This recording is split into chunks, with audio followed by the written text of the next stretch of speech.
good evening. Hi, Lisa. Welcome to our first joint effort between Stocks on the Rocks and Learn, Grow, Invest Club. It's been many moons in the making, and it's finally come to fruition, and it's very exciting for us to have everybody get this wealth of knowledge that Simon has to share with us today. He has a great presentation, and we're very, very excited to get it on the road. But first, of course, we're going to always start off in prayer in true Learn, Grow, Invest Club style. So I will hand over to Jermaine to get that underway. All right, thank you, Lisa. Good night, everyone. It's definitely a pleasure to be here. So let us pray. Lord, thank you so much for who you are and the fact that you have created us. Father, we celebrate this day as Good Friday, a day that you paid the ultimate price for us. We thank you for your sacrifice. We pray, Lord, that as we meet as investors, as individuals, that you will just, open our minds to the wisdom that will be shared here tonight, that we will just learn to make better decisions as investors and for us to ultimately take better care of ourselves and our families. Father, bless the entire team who is leading this session here tonight. Bless everyone here. Keep them safe. In Jesus' name. Amen. Amen. Simon, before you jump in, I just want to let everybody know that this is supposed to be an interactive session. One of the reasons that we're not doing this on YouTube tonight and we're doing it via Zoom is because we want persons to participate. Ask as many questions as you need to. We'll try and answer all questions during and after the presentation. So please feel free, raise your hand, ask your questions. All right? So over to the man in charge. And I just want to reiterate, guys, that it's interactive and it's joint. The Learn, Grow, Invest team and members of the SOTR team will be jointly going through. Tonight we wanted to do a discussion of Jamaica's 2021-2022 budget, and we wanted to share what does it mean to you? How does it impact you? And we're going to take it from kind of a different perspective. Usually when people do budget reviews, they kind of dive in and it's a lot of numbers. And sometimes the essence of the budget gets lost because it's just too detailed. So we just want to have, it's like a chat, it's like a discussion, a fireside chat. If you've ever been to Stocks on the Rocks, it's just like that. We'll just have a presentation here to support. Now, if I could ask one person, what do you guys know about the budget? Julian, you can't answer. So what do you know about the government's budget? What's the first thing that comes to your mind when you hear it, when you hear about it?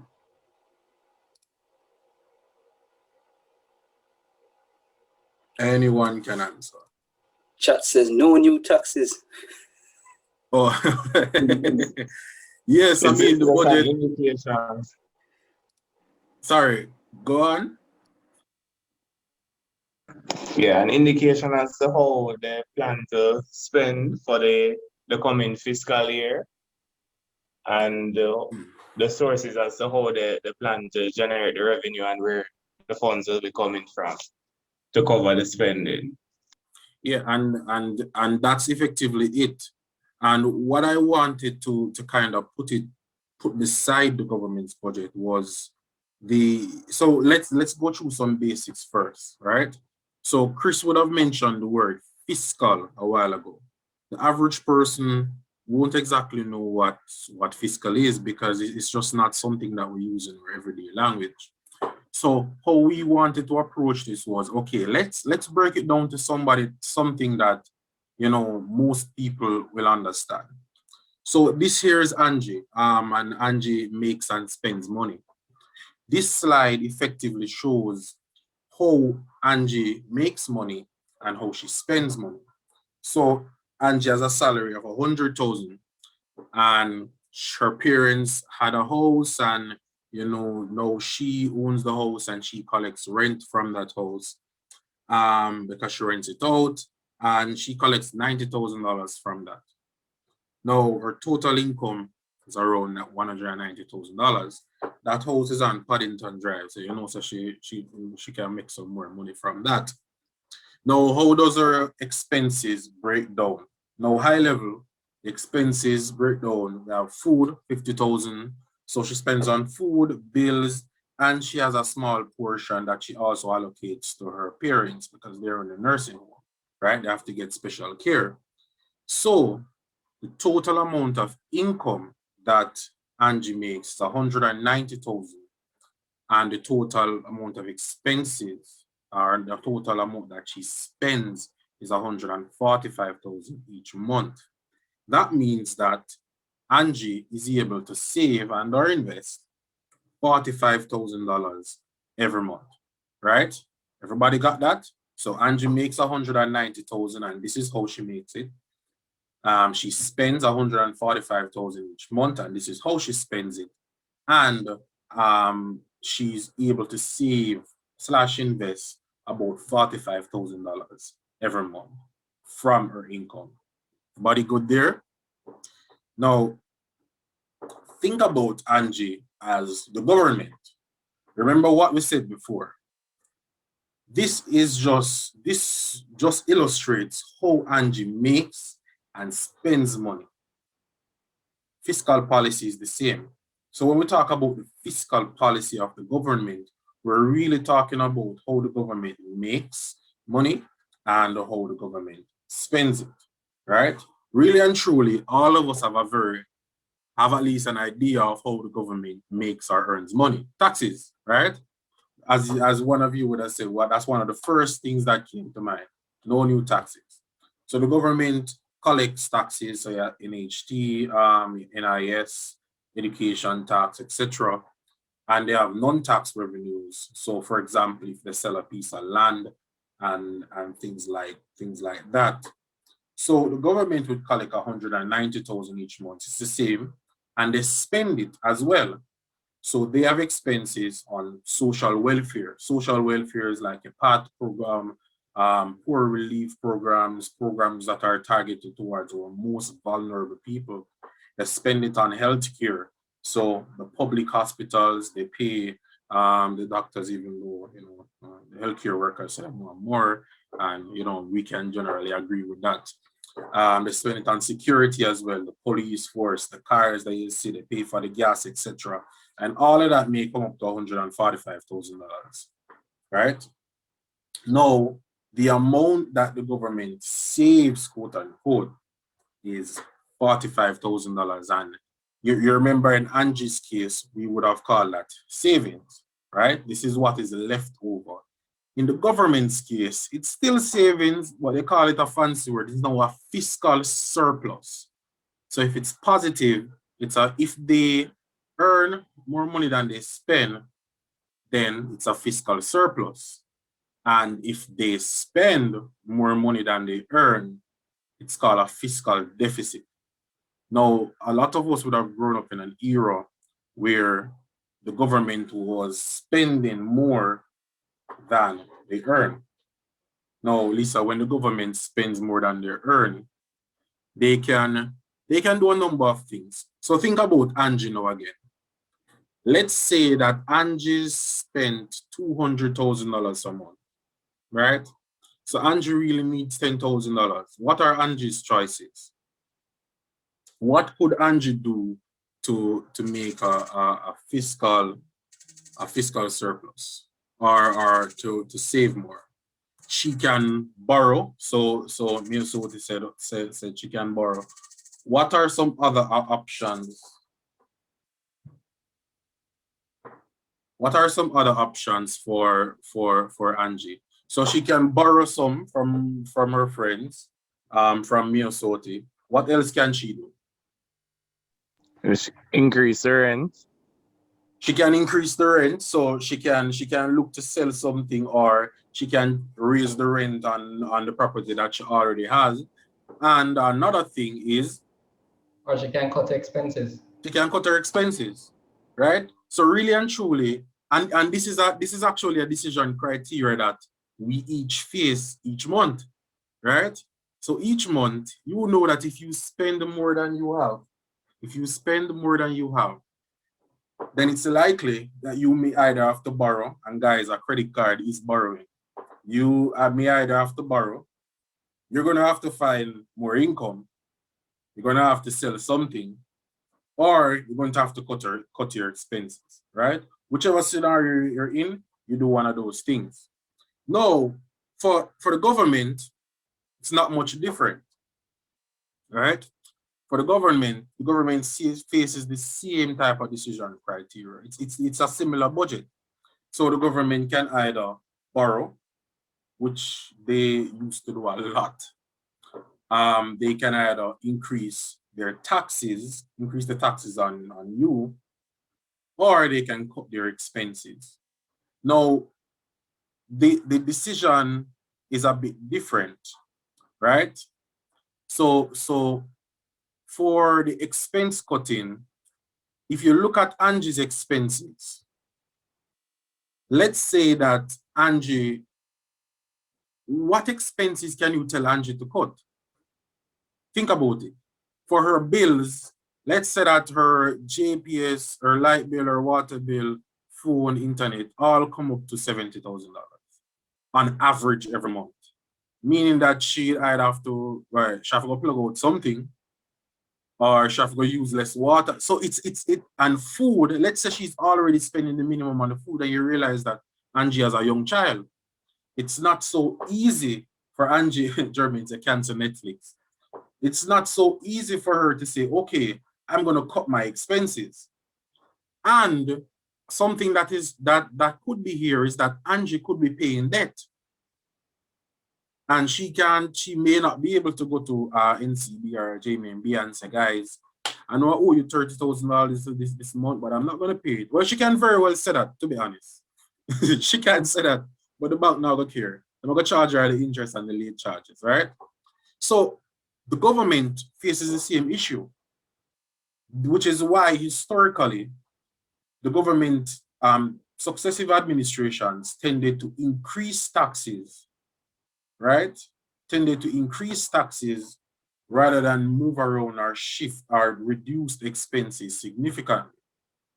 And this increased taxes did not always keep up with their what we call the fiscal deficit. Remember, when it's negative, it's a deficit, which is why they ended up borrowing. So Germans say borrowing can take the form of a government bond, right? So we're going to talk about the budget. The budget has two sides. So the budget has a side where you're earning money, which is the revenue side, and it has the expenditure side. So let's look at how the government expenditures are expected to be over this fiscal year. Oh, I also wanted to define, and Julian, if you could jump in, what exactly are we talking about when we say fiscal year? The fiscal year typically represents the government's equivalent of a financial year. It would span a 12-month period. And in the case of Jamaica, the fiscal year begins in April and ends in March. Yeah, thanks, Julian. So when the government says their year, they're not talking about January to December. It's a calendar year for them. They're talking about from April to March. So this fiscal year 2021-2022 is from April 2021 to March 2022. So let's look at the expenditure side of the budget, the budget. So the four main things that the government spends on is one, the economy. Now, when we say the economy, it means the things that help to keep the economy running. So for example, roads, right? The road infrastructure is a part of what keeps the economy moving. Postal services, civil aviation, tourism, telecom services, Industry and Commerce, which is under the Ministry of Industry and Commerce. So a lot of these things that we as people depend on and businesses depend on in order to enact business.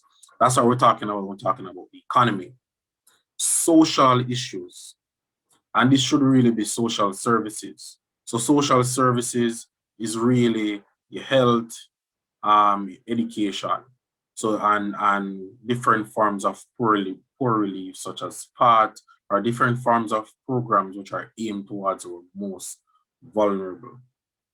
The third one is security. Security is big in Jamaica. For security, it's really towards the JDF, the JCF, and our correctional services, which are the prisons, right? And the prisons. And administration is a catch-all term that refers to services or programs that help the government to manage the economy. So this could be the salaries for the staff of the Office of the Prime Minister, executive services, legislative services, but a bulk of this, a majority of what they call administrative services is debt payments, right? So a majority of what falls under administration services is really debt. I'm going to pause for 2 seconds. I'm just going to take any comments or questions.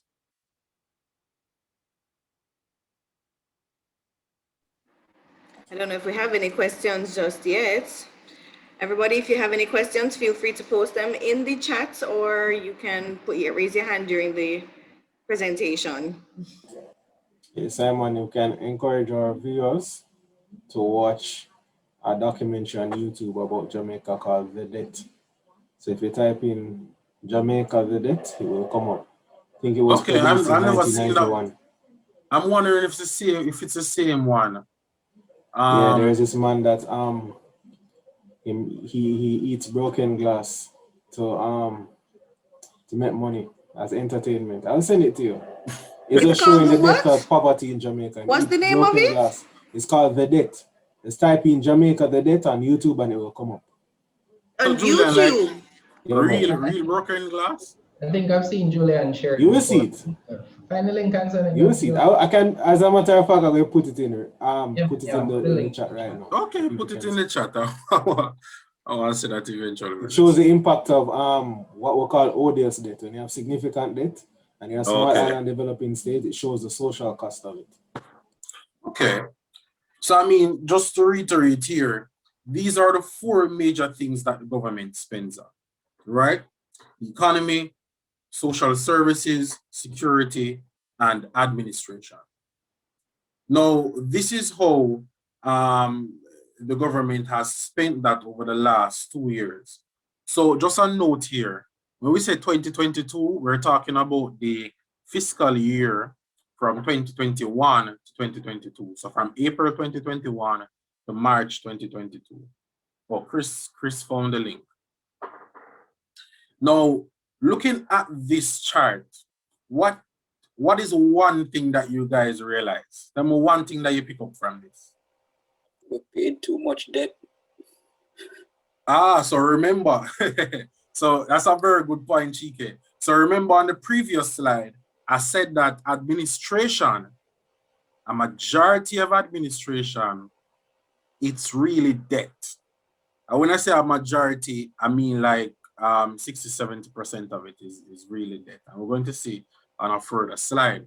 So one, there is a lot of debt.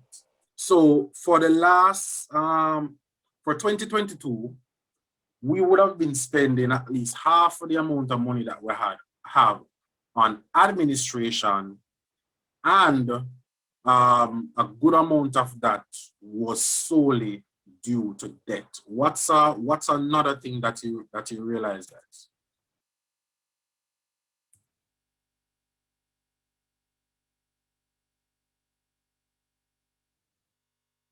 Basically a seatbelt. It's not something we needed to survive. Well, we need seatbelt to survive, but it's just a precautionary measure, so to speak. Okay. So yeah, We got that's a Simon. good thing. We're being proactive. Yeah, we got Simon back. Simon, you pray over the internet. You're on mute. Yeah, sorry about that, guys. I know you guys know how it go with flow. I don't have to say anymore. That's just what Than that. Juliet said. Are you guys hearing me clearly? Yeah, man. We're hearing you, yeah, man. All right. So yeah, I was asking, what are some of the major things that that you pick up from this slide? Yeah, so we were just discussing it, and we were saying that our general administration is more than half of everything else for spending that is going on, and at least there's a little bit of reprieve in that might come in 2022 of 3% being lopped off there. Yeah. So for this fiscal year, the total amount that the government will be paying out in debt, and here debt is your interest payments or your principal payments on that debt, is relatively lower to the overall budget, which is a good thing. So in a period where we are in a crisis, it's fair to say that we're in a crisis.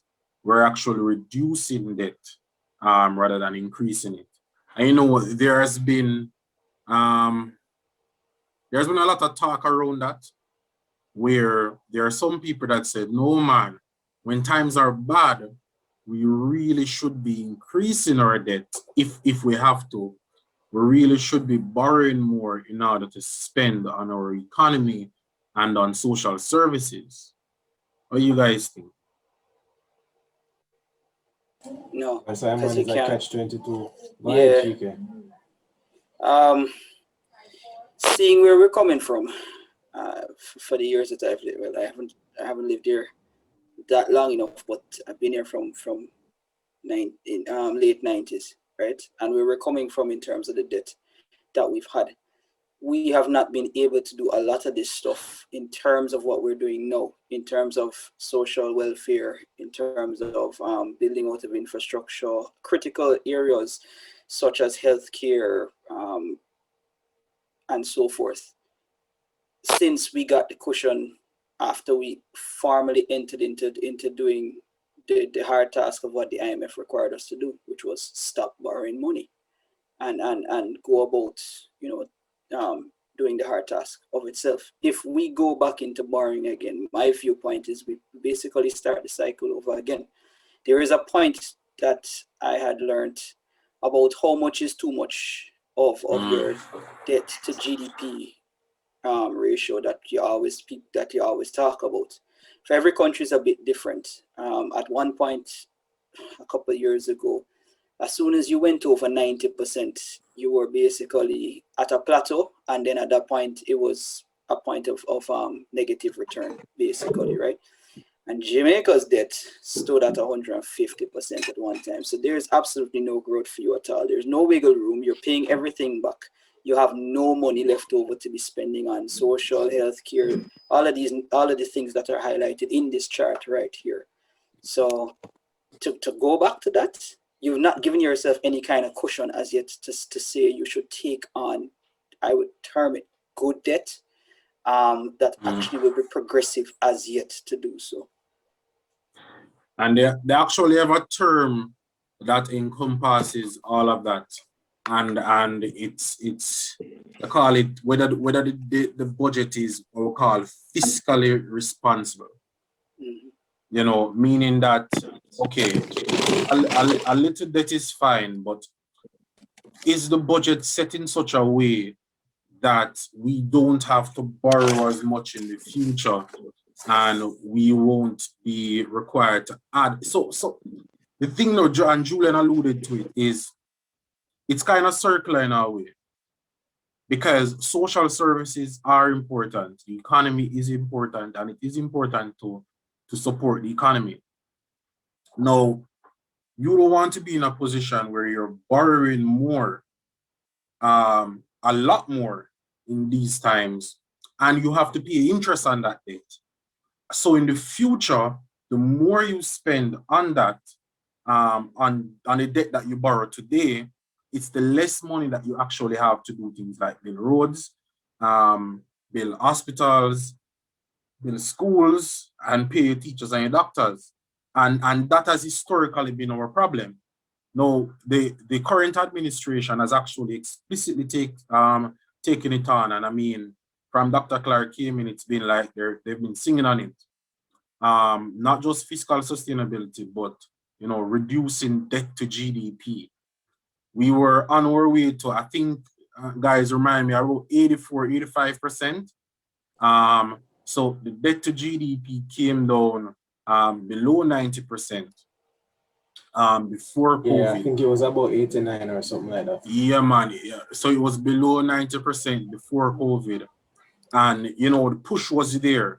So the more we cut down debt, it's the less money that we pay on other things, which means that there's the less money that we pay on debt, so it's the more money that we have for other things. But I'm going to actually jump into that.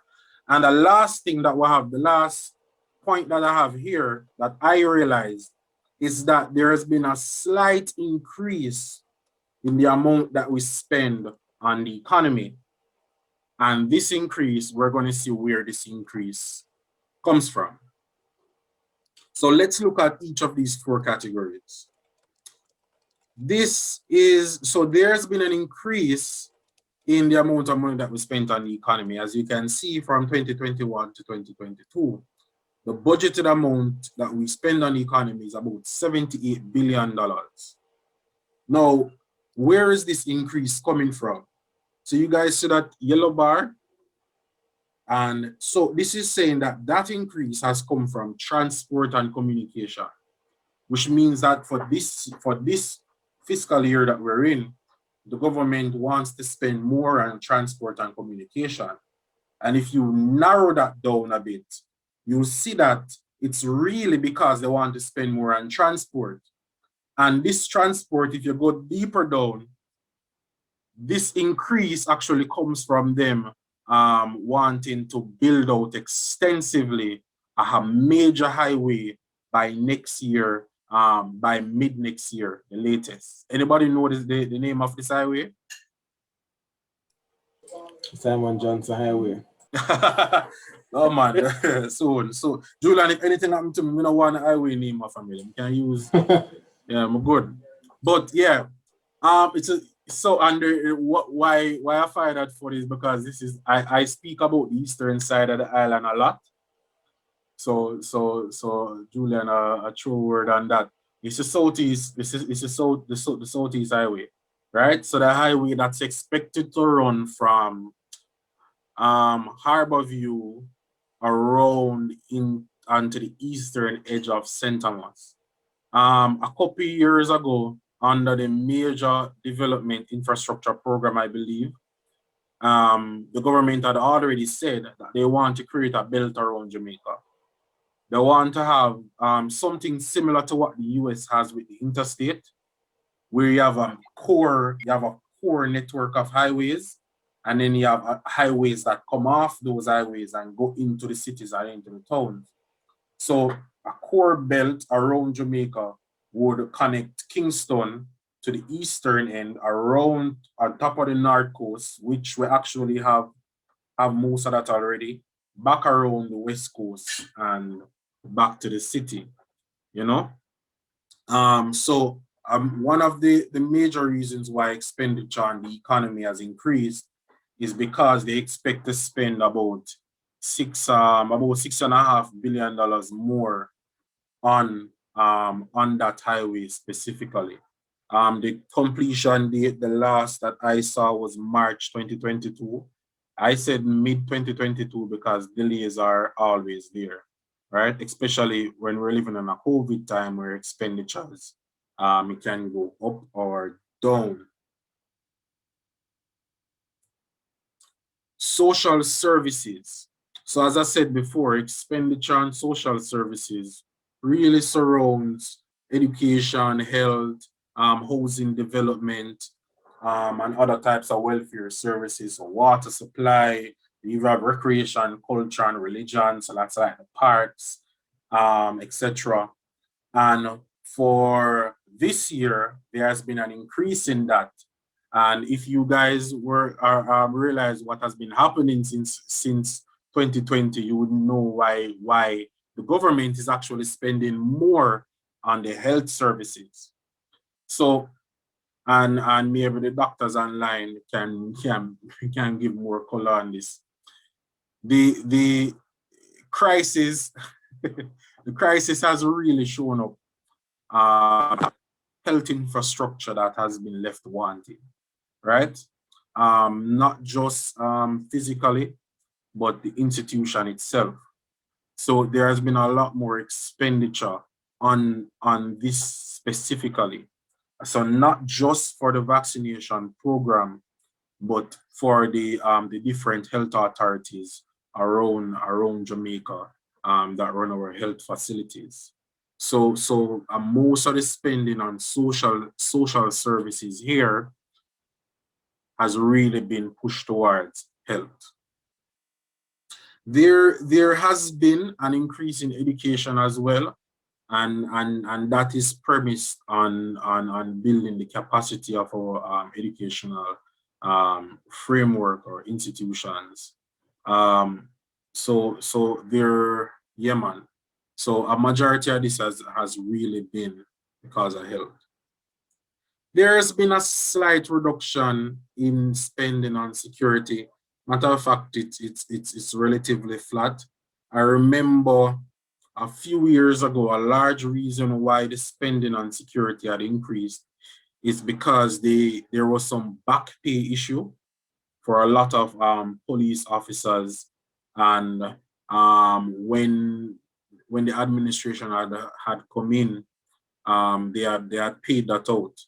So if you look over a couple of years, it would actually look like security spending has reduced, but it's really because a few years ago, it was actually really, really high.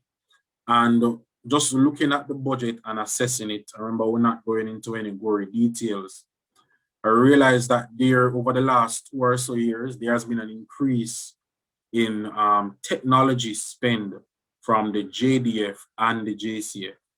So both institutions have been strengthening their capacity as it pertains to the technology that they have in-house. The last major spend is on administration services. So this is actually a breakdown of the administration services. And as I told you, a majority of this is really focused on public debt management. So all of this, that $272 billion that you see is what the government expects to spend on just debt for the next year. So look at all the numbers that we've been talking about before. We've been talking about health, we've been talking about education, we've been talking about the police, and none of those numbers were in triple digits. But as you realize, we spend about $200 billion on debt alone. And this is coming from $300 billion.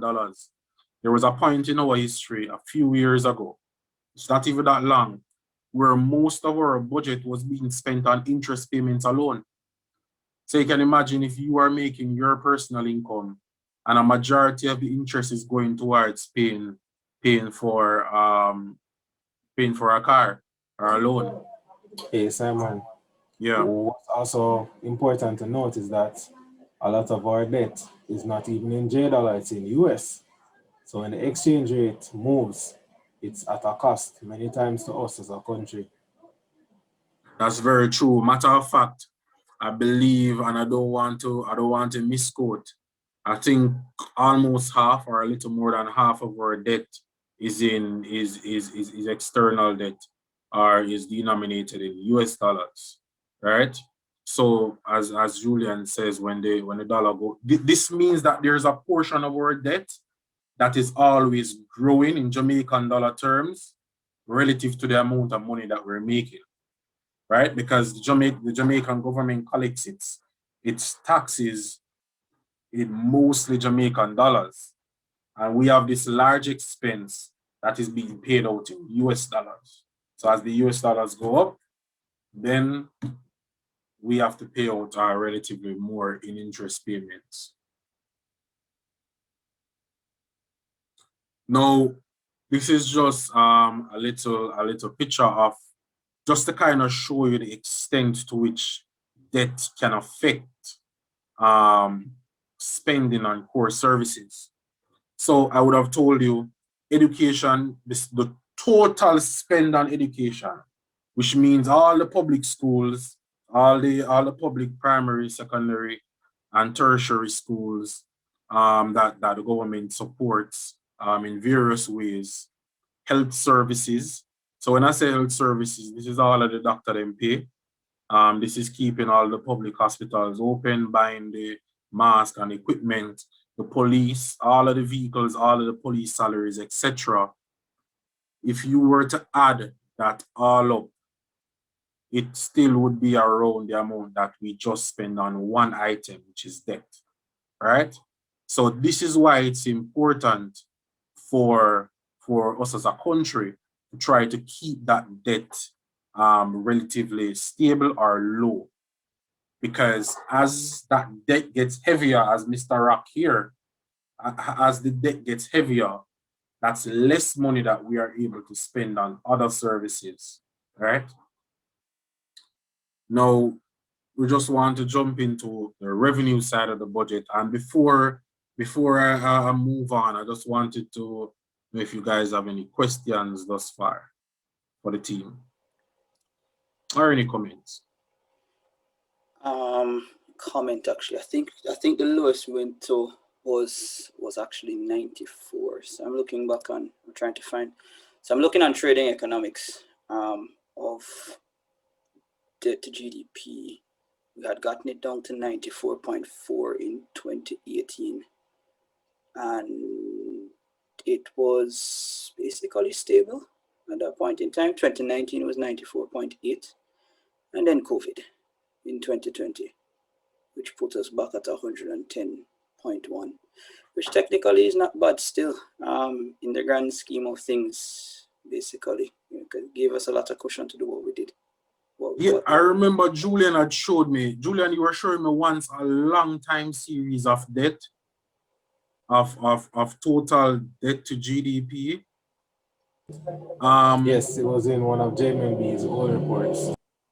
Yeah, was that over WhatsApp? I just want to share how far it has been coming from. No, it was on Twitter. I posted it on Twitter, so I mentioned you in it. Yeah, It was from JMB's 2007 annual report. Yeah. So I mean, somebody can just pull that up. Let me share this with you. Hold on, I'll put it in the chat. You can then put it on your screen. 1 second. All right, max out that chart, and you'll see how far it was terrible. Yeah, when you put it up. Yeah, I believe Julian was telling me that it went as high as 200%. Yep, yeah, this chart has over 200%. In 1984, or at least this looks like about 210%. Yeah. So Japan numbers, Japan and Argentina. And you know, one thing that also contributed to the debt is not just borrowing, but I believe coming out of the mid-90s, when our exchange rate started to shoot up and take off, a lot of our debt was actually in US dollars. So a large part of the amount of debt that we had to pay was growing every year. The amount of interest that we had to pay on that debt was growing every year, which is why this is a very good. It's a very important point to look at when it comes on to the debt, because debt restricts our ability to do other things, you know, which is why we have to be careful of how we look at. Remember, we're talking about overall fiscal policy. All right, so we've spoken about how the government spends their money, and if you guys remember, the 4 main things that they spend their money on: they spend it on the economy, social services, security, and administration. All right. So let's look at the revenue side. So how does the government make money? Anybody want to take that on? Remember, guys, we're all a family. We're all a family, so we can talk and reason and discuss. You know. First place is taxes. Taxes. So I mean, if you live in Jamaica at all, you pay some form of tax. Whether it be GCT, Cess and other trade fees too. yeah, But but Jamaica customs a lot, but you know, yeah, the man. context of the date, we see why customs charge so much. But tell you, man, Jermaine and I were talking about the light. In very good lighting at the start, right? So I'm going somewhere, Jermaine. Hold on. I bought a ring light on Amazon. So the ring light was discounted to $49. I'm gonna say right under the $50. So it actually costs $100. Me like an idiot go buy the light, ship it in. Make sure I'm gonna ship it in with the rocket ship too, you know. When rocket ship say yeah reach and me see the cost, customs charge $20,000. $20,000. Me say yo, and then when I call them, I mean after a couple calls, they basically explained to me that they charge the fee on the actual price rather than the discounted price. So them smart. Yeah, that comes up that way. Yeah. So I was like, yo, so somebody could tell me that, like, I think you should put that at this because me they all look for deals. And Wait, no, that's a thing. No, that's not They supposed to happen. charge That's us not supposed to happen though. If you sent the if the once you put in invoice. the Exactly. I sent the invoice. That's what Rocket Chip told me. Don't make a difference. So I told Rocket Chip that, well, it looked like you have a new ring light. And you ring light. because I am not going to spend almost 4 times the amount. The cost of it. And I remember that they include rocket ship charge, by the way. So I'm not going to spend that on my light. And you know what I realized? Sorry guys, I kind of segue. But anytime I send anything expensive through MD Courier, I never get charged a big charge yet. I bring in a watch already with cost like $200 and them charge me $800 Jamaican dollars. I'm like, yo, and I've never gotten a big charge from MD as yet. You know, so I kind of wonder, I want to go on certain shipping company, but anyways, that's a side point. But that's how the government makes part of this money. And customs fees is actually a very large part of the taxes. Hold on, let me tell you. So the total tax revenue that is projected for 2021, 2022 is $572 billion. So that's total taxes. Of that 572 billion, 47 billion of it is just customs. Right? So you would see that this is a very important income line for them, which is why when I saw a lot of people signing petitions about, you know, increasing the mean value from $50 up to probably about $100, that not happened for now. And I mean, Dr. Clark did actually clarify that in this budget that it's just not something. I mean, he basically said it's not something that they're able to do at this time. Yeah, he says not feasible, no. It's just not feasible, and it's true.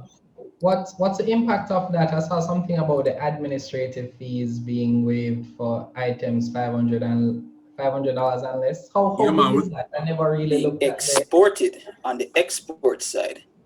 Oh. Yeah, man, we're getting to that, and that is on the export. Yeah, that's on the export side.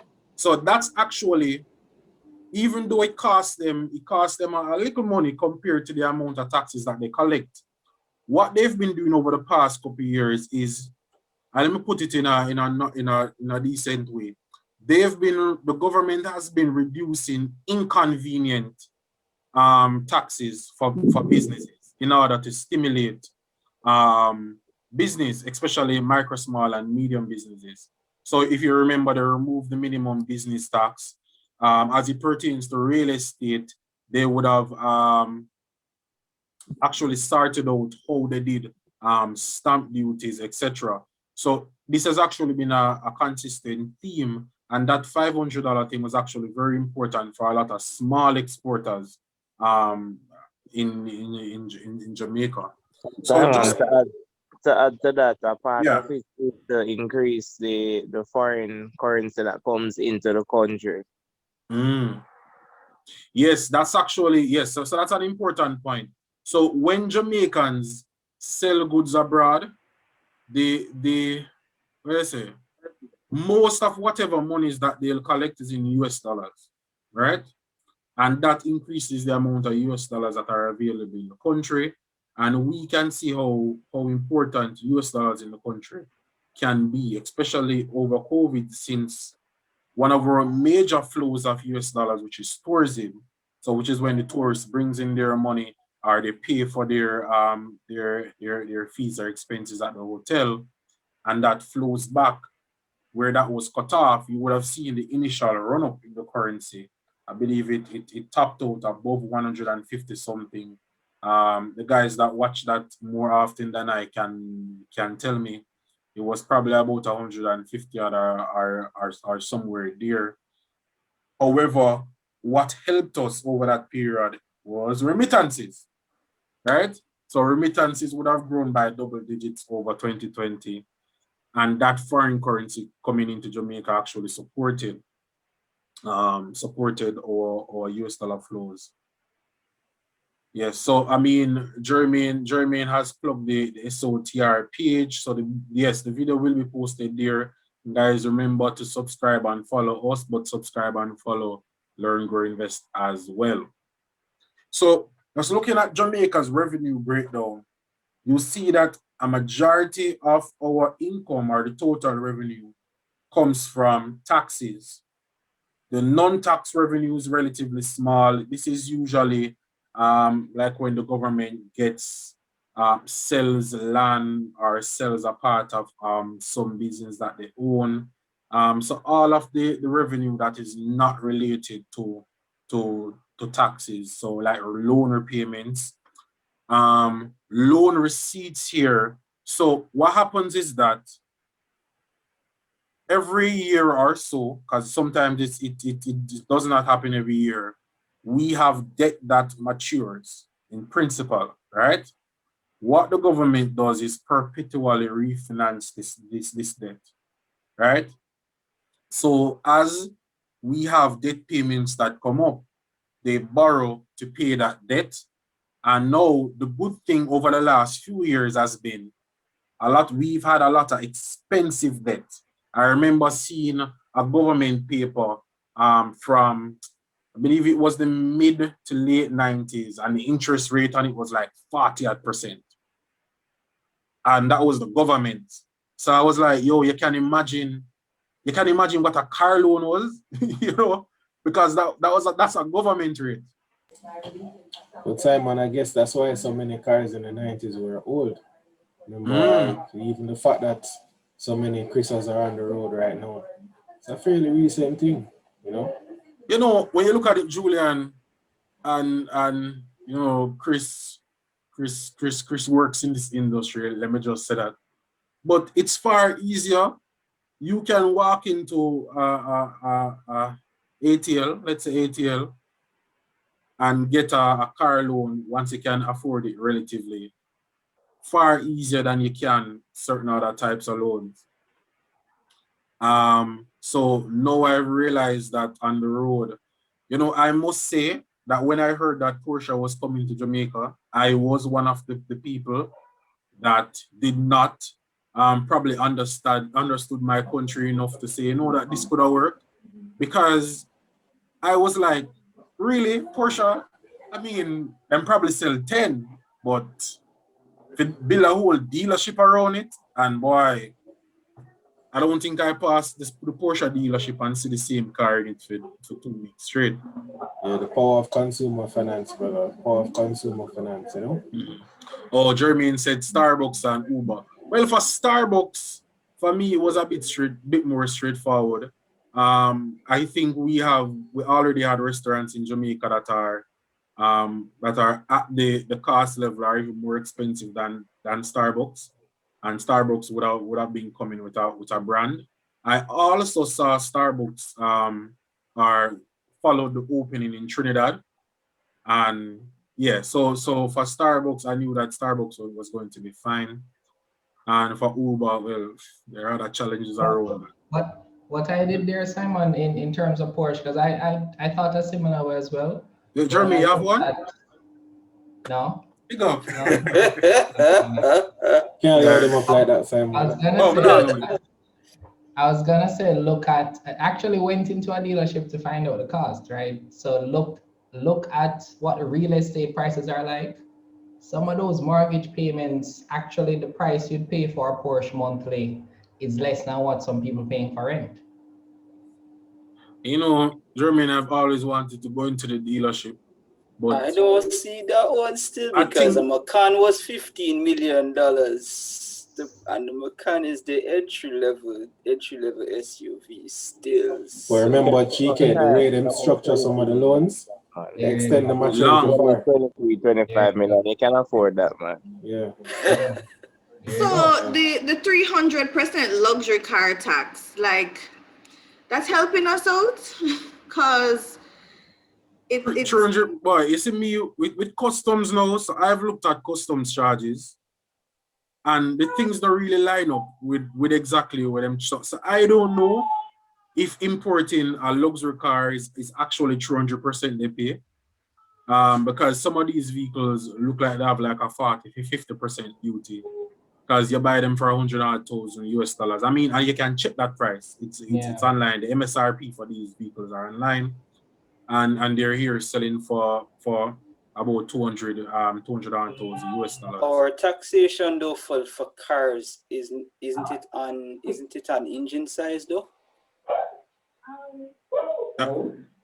Not sure, boy. Asking. So if I remember correctly, it was on. I remember correctly, it was. I've always been told it's on engine size. The moment you try to buy these big 5 liter, 3 liter, 5 liter engine size. So Simon, you and your obsession with your Ford F-150. Oh yeah, so you see the truck thing now. I mean, eventually I'm saving towards it, and I hope I have a brethren that bought a lot of Fisco, so that and becomes a majority shareholder, so that I can make a call when I need to gas up every few days. But yeah, Chike, I wouldn't know. I said Jeremy said I wouldn't know. Yes.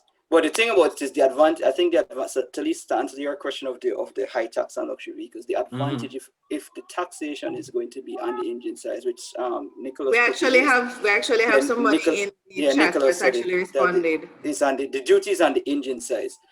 The benefit now to us is, just imagine very soon somebody can actually bring down a Taycan, which is the all EV Porsche sedan.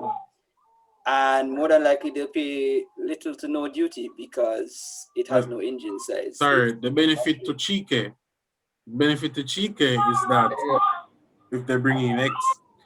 But yeah, but that's the discussion really actually been having now, because I saw that as well too. And it's not a segue to what we're discussing here. Mm-hmm. The government is actually entering into the discussion of how EVs, electric vehicles, for those who don't know EVs, are a more beneficial vehicle to the country.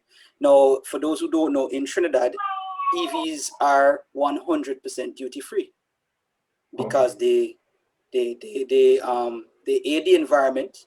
They will leave no carbon footprint, and the only issue that they have is the batteries. Why is Lisa chuckling in the background? They don't leave out carbon. They don't do any emissions at all. So the only thing is the batteries, and those batteries don't get changed that often. So in Trinidad, I am aware that they have a lot of Teslas and so forth over there. I think the challenge locally, Chike, and certainly that's where we're going. Because I mean, I think I read an article today from Mr. Stewart, from Stewart Auto, where they brought in some fully electric Jaguars. That's right, the I-Pace, the Jaguar I-Pace. Well, Chike would know. Yeah, so they brought in that. But I think a challenge for us, and it's good that you mentioned Trinidad, is that our cost of energy is very high. So for somebody that wants to get the EV, the relative cost, so even if the duty is low, the relative cost of charging it, and of the convenience thereof, of having different charging ports across the island, factors in as well. You know, but certainly that's where I would, because the Tesla look nice, not gonna tell a lie. You know, the tech, especially the truck. So looking forward to it. Trust me. Herman. Oh, so Herman is saying the electrical infrastructure is able to handle these EVs. So I I'm read it not as a talking about. question. Yeah, I read Jeremy. that as a question, right? I read what Herman posted as a question. Oh, so I was talking. I don't know about the technical stuff. I just know that the cost of energy is relatively high. So for me, I would want, in my decision criteria, I would look how much do I pay for gas, for premium gas, relatively on a monthly basis, and what would the relative cost of energy be for this vehicle, and that's how I would weigh the cost. But certainly somewhere where we're going. Yeah. Mileage on that. Mm. To then add to that, I do believe that the electrical infrastructure that we have actually can take that off. And when you weigh the discussion about it, so we talk about you spoke about the Teslas; those are the high-end ones. But all of the other car companies are now, while they are playing catch up because they have scale, they're actually producing at greater levels and are at a level where they're becoming much more efficient in their production lines. So you'll find that you should find in short order the costing of electrical vehicles coming down, which is an extremely positive thing for Jamaica. And with that being said, when you look on the electrical vehicle, you look on now the mileage that each charge gives you. That is something very, very important to watch, because let's see, the distance between, somebody help me out, between Kingston, and Negril is under 200, am I right, miles? Which one is it? Whichever one it is, I do look up kilometers. About 200 and something, 250 or so kilometers. Yeah, there we go, 240 kilometers. There are EVs currently that give you much more mileage than that. And worse yet, if you're going to keep that in, you're not really going to Negril every weekend, by the way, or every day. So if you're driving in and around Kingston, one charge on that EV that gives you a total mileage of 200 kilometers. Let's say worst case, it gives you 200 kilometers. You more than likely, and you're just driving in and around Kingston, or even if you're driving from Portmore back to Kingston, whatever that distance is, you're goodly not buying gas for a whole month.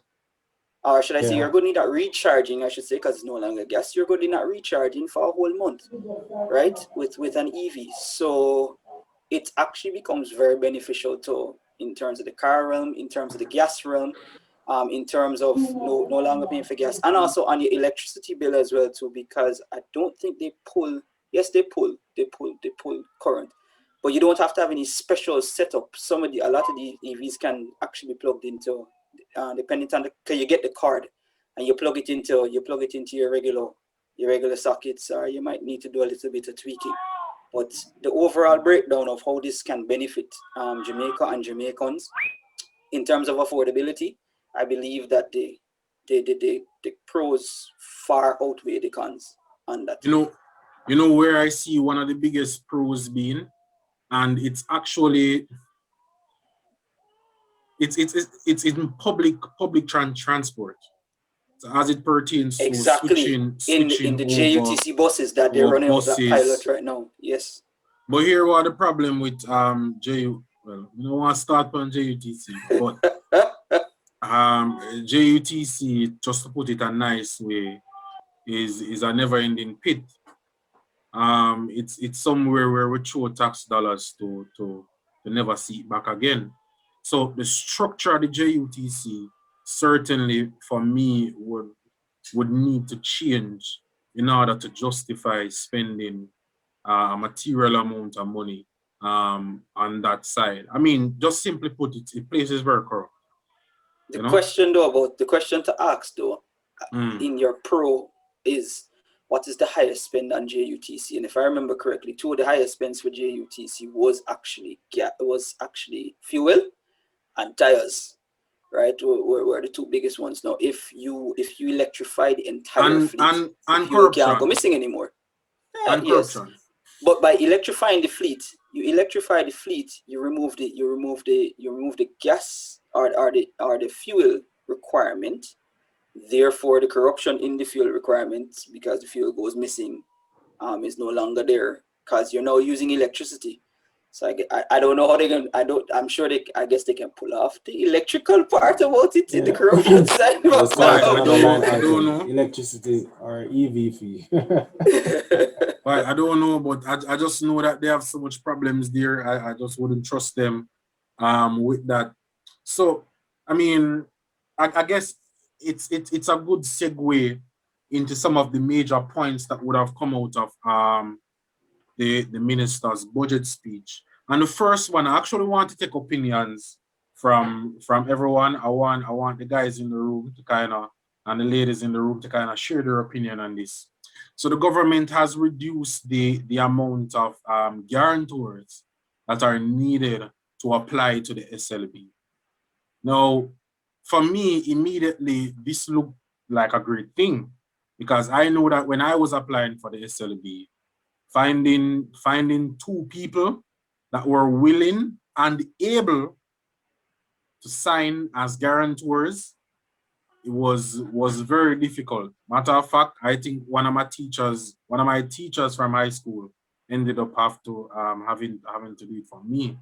So what do you guys think about this policy?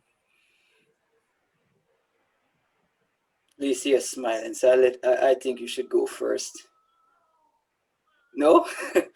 I think personally, you have to remember that this is a loan at the end of the day. If I'm to chime in, I've never taken student loans, but which is why I chose not to say anything, because I've never had to struggle, and for all the persons that I know who have had to struggle for student loan, I think they would have more of an opinion, because I think it would help a lot of people, but I think it would end up having more people in debt. The issue was to make sure that the loan gets repaid. So that's why you had the two guarantors, because just in case somebody decided to leave and never come back to pay the loan, there's somebody that would be held accountable. And as such, that's why and that's loans in general, apparently, loans in general in Jamaica. So that's why you always have that problem, or should I say guaranteed loans, guarantor loans. One of the major things that jumped out to me here.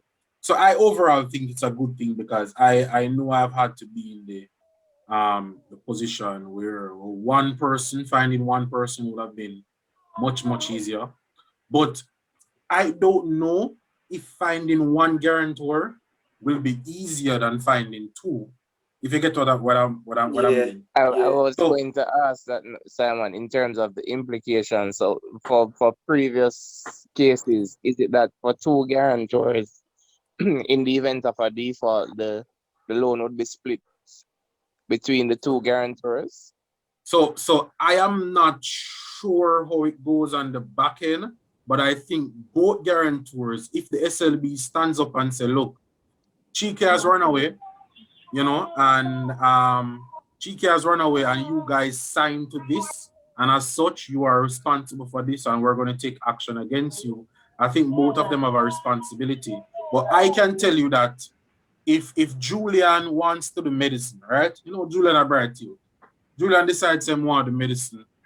Julian and my church brother for years. Him come in, and let's say he got that grant from Med. So he has to pay about 500,000 a year through SLB. I'm giving him 500,000 a year. How long is med school again? 5 years? For our own 5 years or 4? 5 seconds. 5, yes.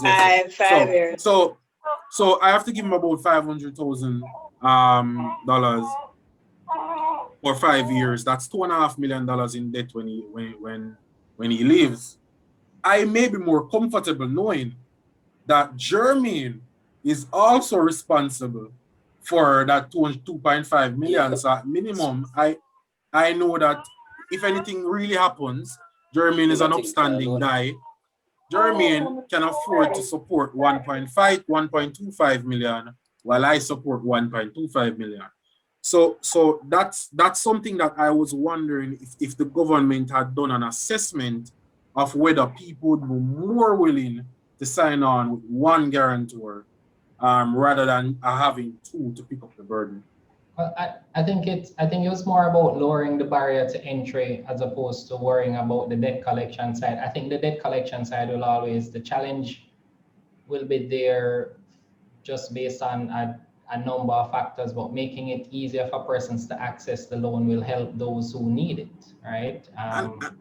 And that's my question though. Is the barrier actually lower?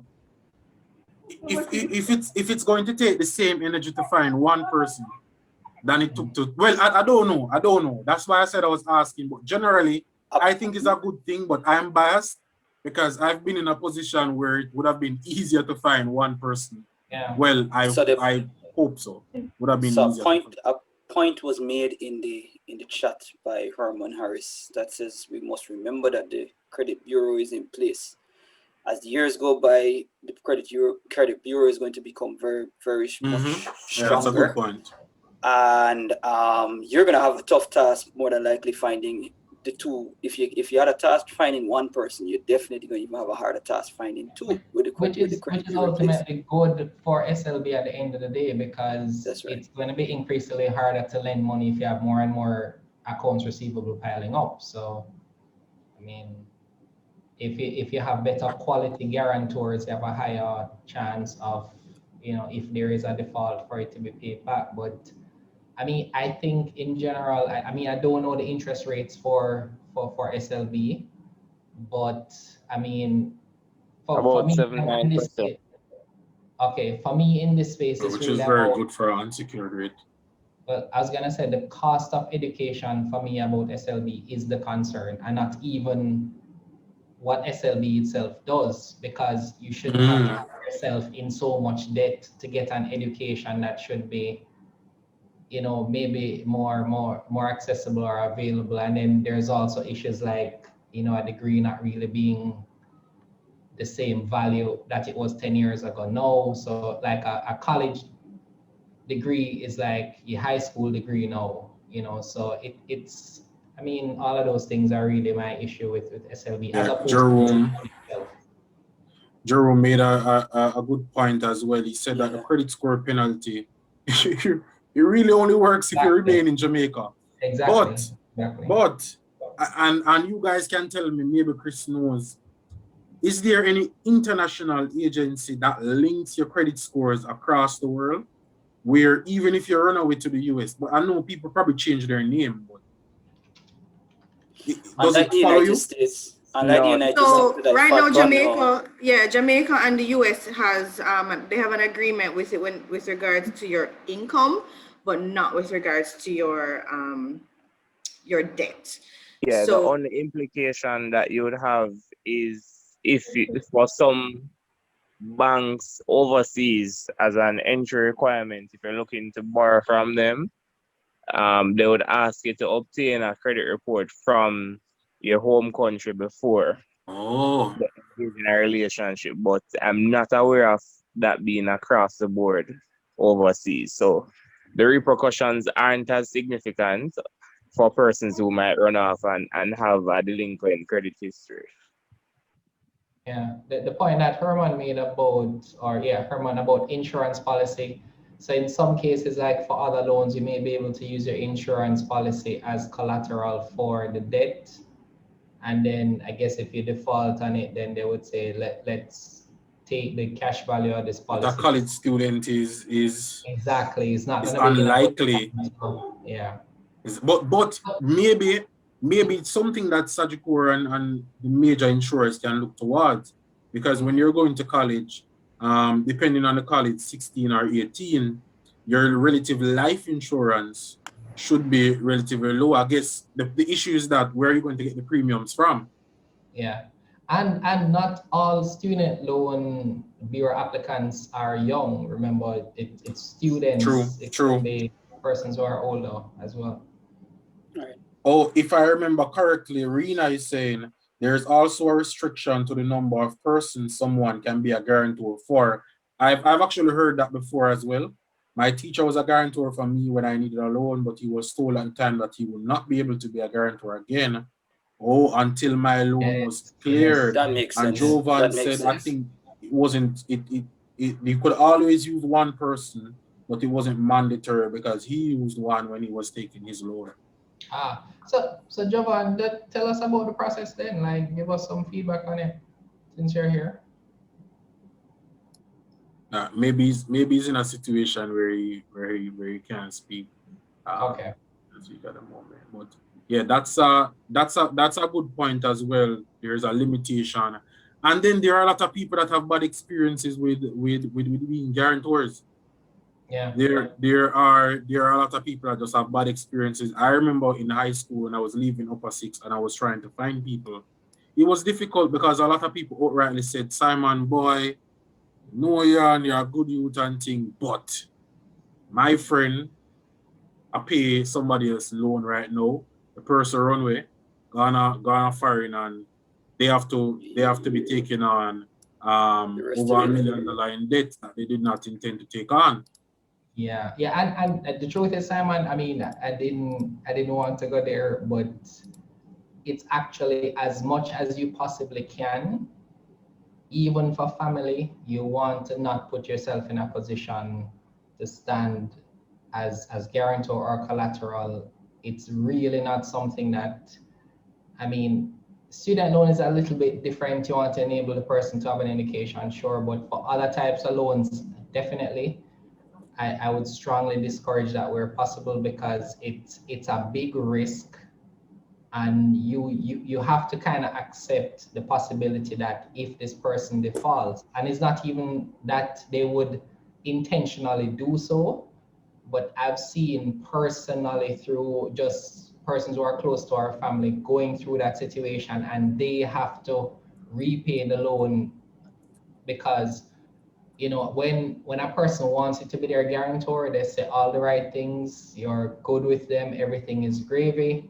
A year from now, 2 years from now, the same posture that they had when they were coming to you, that has changed. You can't reach them on the phone, you don't see them for months, and you're the person that the place is calling every day. And because you can't take the stress now, you are in a situation you don't want to be in. So I'm not even going to get into the perspective that the Bible actually discourages being a guarantor for somebody. If it is that we could have had that kind of conversation. So it's, I mean, as I said, SLB is a different situation because I think for the purposes of education, a loan isn't just a loan, but in general, being guarantor for someone is extremely, extremely risky. So, you know, I'd proceed with extreme caution in those cases. The question, Yeah. well, I don't think it will be answered here unless somebody is actually knowledgeable about it. But just like how, okay, so like for Guyana, for certain things in Guyana, and it happens here for certain things as well. I'm nearly sure about. I heard, if you take out a loan as an educational loan, that is, you are normally bonded for the time that you have that loan. That's one of the main reasons, one of the main ways to not to ensure, sorry, that the loan is repaid by the borrower, right, and not put the guarantor in that kind of issue. And this now speaks to policy. So I'm wondering if it would have been nice to know what are the student loans, or should I say more so, what are the government's policies to ensure that at the end of the day, you know, persons who take student loans, I know that they've brought it down to one guarantor to ensure that they pay it back, regardless of where they are. Because I remember there was once the discussion of there are no jobs really here that would support the repayment of the person being able to pay those loans back off in a reasonable time frame, right, and have them still survive. So, and if I remember correctly, I know that the government had brought down the time to repayment in terms of it was as soon as the person finished the school and they needed to start repaying a long time ago. And then they extended it to X amount of months, or maybe it's years. No, I'm not sure where it is because I don't know the policy. But things like that would ensure giving the person cushion enough to ensure that, you know, repayment is possible based on income and also livable income at that too, right? You know, we should ask what are the policies that the government has put in place, and maybe how this budget addresses that based on the fact that they've brought the guarantors down from 2 to 1. Yeah. And somebody was asking if we know the age demographics.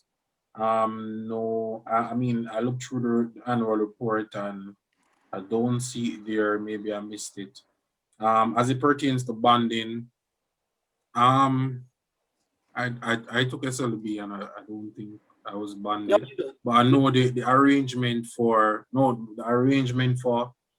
medicine for the support for the because I think the full fees is a couple $1 million a year.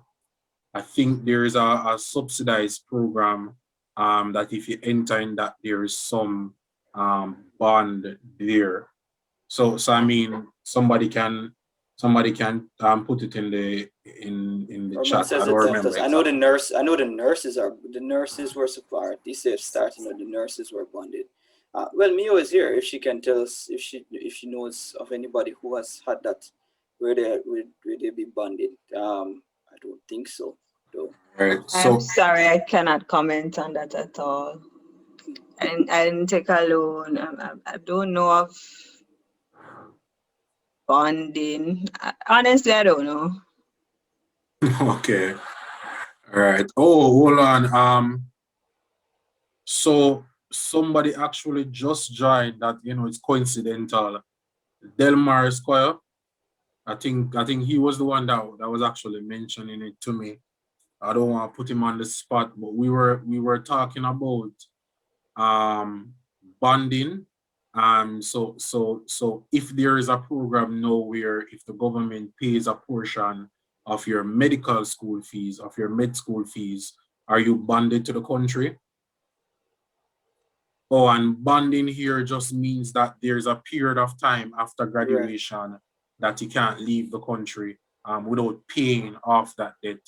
And of course, there may be other criteria as well. Yeah, I've heard about that. Actually, forgot what bonding means, so that's why I asked.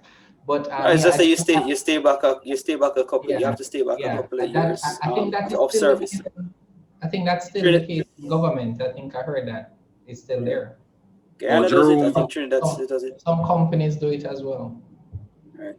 Oh, Jerome is actually saying public sector workers are typically bonded for financing their education as well. Yeah. All right. So the next major point that we can take from the budget is where and this is a very major point, the government received about $33 billion in dividends from the BOJ. And this is dividends from the BOJ that they would not have collected over years.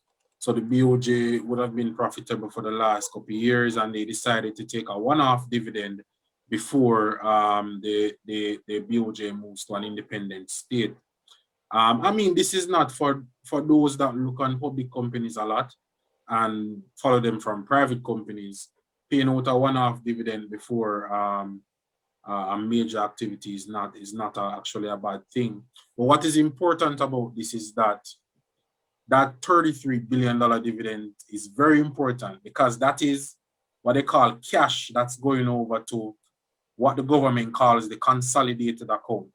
So the consolidated account would be like, for the couples in the audience, if you have a joint account, right? So the consolidated account is that big bank account that a lot of the government's money is in. They pay salaries out of it, they fix roads, they do a lot of activities about it. They support the local government, etc. So that money is going to move directly to that account, and that's going to support a lot of the expenses that we would have just mentioned before. So that was a major point. Overall, when you talk about social welfare, the government has actually carved out what they're calling a SERVE program, which overall is 60 billion Jamaican dollars, which is to help to support our most vulnerable, not just through the lockdowns over the last weekend and this weekend and next weekend as well, but going forward for the fiscal year. And the final one we actually mentioned already is the abolishment of the customs admin fee for goods valued over 500 over 500 US dollars. Is that over 500 or goods that are $500? No, it's Under over. It's under 500. Under, yes. Under. That, sorry guys, that should be under. That would have been very weird, because that means Chike can go get in Porsche right now. All right, so these are the major points that we would have picked up out of that. But what we really wanted the brunt of the discussion to be about is what does this all mean for you? You know, and we've actually started to talk about that. So it's good that we've been very interactive. So a major point that we wanted to point out is that between July 2011, so coming out of the last financial crisis, and January 2020, which is before COVID, 185,000 jobs were added to the economy in Jamaica. So these are 185,000 people that would have been working more over that period relative to 2011. It took us about 9 years to add 185,000 jobs. However, in COVID, we lost 113,000 jobs. Some of them temporarily, and some of them may not come back. But we took us so long to build up this amount of jobs, and a good amount of that was lost during a very short period of time. So that is one of the things that we wanted to point out. And another thing is that if we look at the major expenditure areas for the budget, these can be seen as points that will help to support the economy. So the Southern Coastal Highway Improvement Project, which is that roadway from Harborview to through St. Thomas, how that helps is that it increases employment in certain areas. So this will keep our engineers and their vast support staff employed for that period. And the budget also looks to our vaccination program as well. Now, the more vaccinated the countries are, the more people that are vaccinated, not just in Jamaica, but globally, is the more we'll see a gradual recovery in our tourism industry. I just want to jump to the other slide, which kind of has this. Now, their vaccine rollout has been amended in a few areas a few times since the overall release. So this really points out the general thing. There are expected to be 3 phases that end March 2022. The first phase, for the first month, the MOH would have achieved a target of 88% of their target so far, which I personally think is not bad, given our tendency sometimes to significantly underperform targets, right?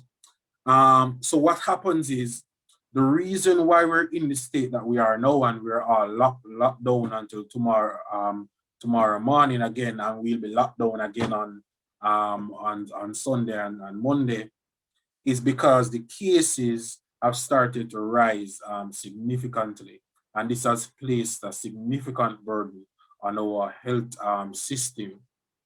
Though the country has to increase, or the government has to increase what we call containment and mitigation strategies in order to reduce active cases in COVID potentially reduce hospitalizations and ease the burden of the health system as well. So if we are vaccinated more and globally more people are vaccinated, what is likely to happen is that these restrictions will reduce over time. As these restrictions are reduced, then business activity or normal business activity can gradually come back, which contributes to our economy overall. All right. So that's just the fact of the matter. And there are a lot of, so we were speaking about the jobs lost through the businesses that have been either temporarily or permanently closed. But a part of those formal numbers that is not considered is what we call the informal economy. And Julian, I want to throw you on the spot again, because I know you have a way with words so you can explain these things. If you can tell us exactly what we mean by the informal economy. So the informal economy is the section of our economy that doesn't get traditionally classified with what we establish as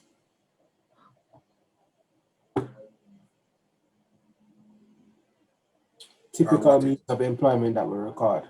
So, for example, when Simon goes to work at his place of employment, or when I go to work at my place of employment, it's in a certain classification, that is a job that is recorded on the system in quotation marks, right? But if Jermaine starts a lemonade stand Tuesday morning because he want to make some additional income, that is not recorded as a formal employment arrangement, unless it is that lemonade stand registers with company's office and he begins paying taxes and so on, which is not the case for so many businesses in Jamaica. So we know that our economy, a large part of it is driven by the hustle, right? And we don't mean it in a derogatory way, but it's just the structure and based on our culture. And those jobs are largely not captured in our formal employment metrics. So we classify that area as informal. So really and truly, this 113,000 jobs that have been lost so far, it is very likely far more than 113,000 if we consider the higglers that we have on the street. Because remember, as less people traverse on the road, as these restrictions are up, lockdowns, etc., grandma that used to sit down and sell our fruits, the youth at the top of Mullines Road in Halfway Tree, we used to sell him fruits to Jermaine and Lisa going to work every morning. He doesn't have that clientele anymore. There are other informal barbers, informal hairdressers downtown. I mean, restaurants, there are a lot of formal restaurants, but there are a lot of informal restaurants. Cook shops, we call them. There are a lot of cook shops around, and those cook shops typically have somebody that cook. They have somebody that collect the money. Cook shops have somebody we clean. So even a liquor man will walk past and every morning him just sweep up the front. And all of those people, well, a good amount of those people have naturally lost their jobs just because of the restrictions, which is as a result. Even the days workers, the gardeners and the people who clean houses, people are home now, so they don't need them to be at home to come and clean. So A lot of people, lots of those people have lost their jobs too. this is my question to this. So one, I think this number is definitely more than what is here, but my concern with this was, of course, the correlation and impact to crime, which is an issue that we're dealing with a great deal right now. Very good, Jeremy. Because Agreed. the argument is that with less people being productive, that time is going to be used in a certain way. So, I mean, on one side, I saw a story a few weeks back about the extortion that was happening to some industry, I can't remember. That was also an issue. But now, if you think about even the persons who used to kind of get that income from businesses, they don't have it anymore because the businesses have closed down. then those same persons now are possibly, going to other areas. And also now we're seeing impact in terms of digital crimes, more digital crimes happening because we're a more digital landscape. This thing has just so many impact on many levels for all of us. At the top of the crisis in March, the words I used to hear a lot is fear of social unrest. Right. Because as a large percentage of the population, of the poor population, because remember, even there are people that are working poor, which means that there are people that are in the formal economy that work, that go to their work every day and come back, but they do not have the capital base to say last a month or two. And when I say last, I mean to cover their expenses for even a month or so after losing a job or being either forced into retirement for a lot of the elderly, or they're just forced to stay home because of restrictions, or overall just losing their job. So the fear was that if this really gets bad, they're going to eat us.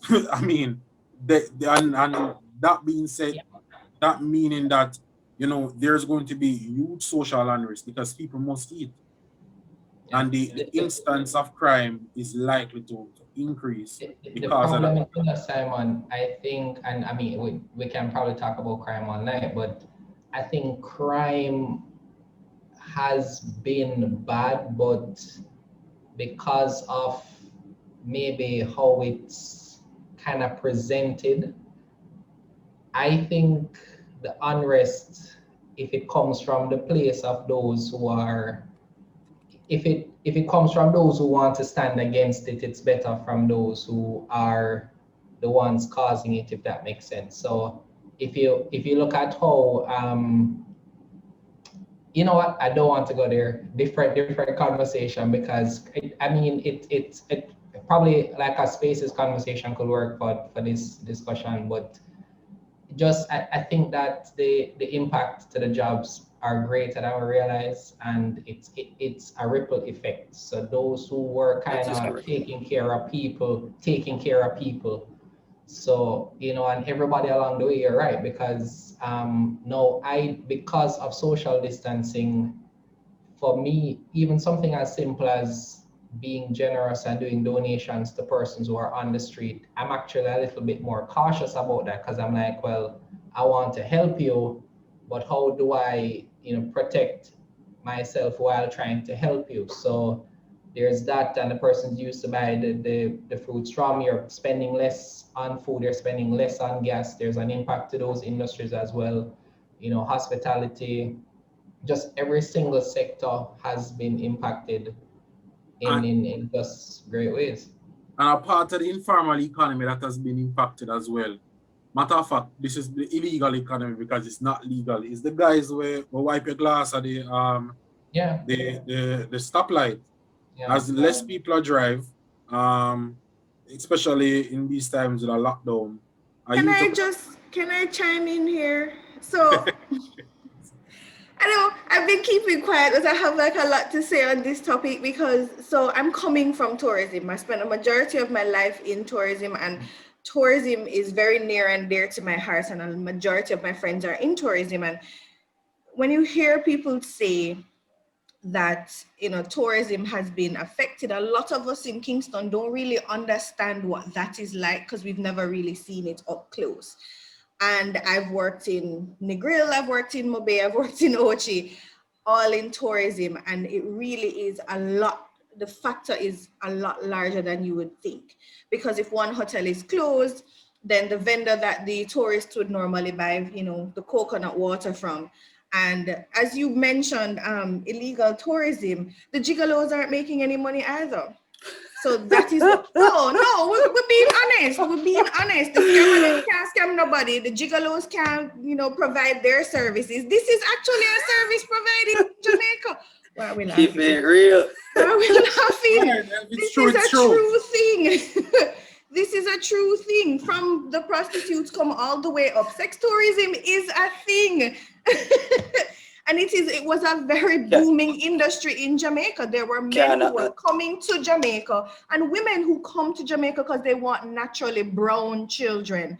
There are women from Europe who would come here to find a black man to get pregnant so that they could have naturally tan-skinned children. This is a fact. And when all of this, so it's not just the hotels that are being impacted, because outside there are a lot of villages and towns outside of Kingston that their sole, everybody was involved. You know, the farmers used to provide the food to the hotel. The mother was in housekeeping. The daughter was selling this, that, or the other thing. You know, and it affects a lot of the informal economy outside of Kingston. We can only relate to Kingston, but it really is a massive factor.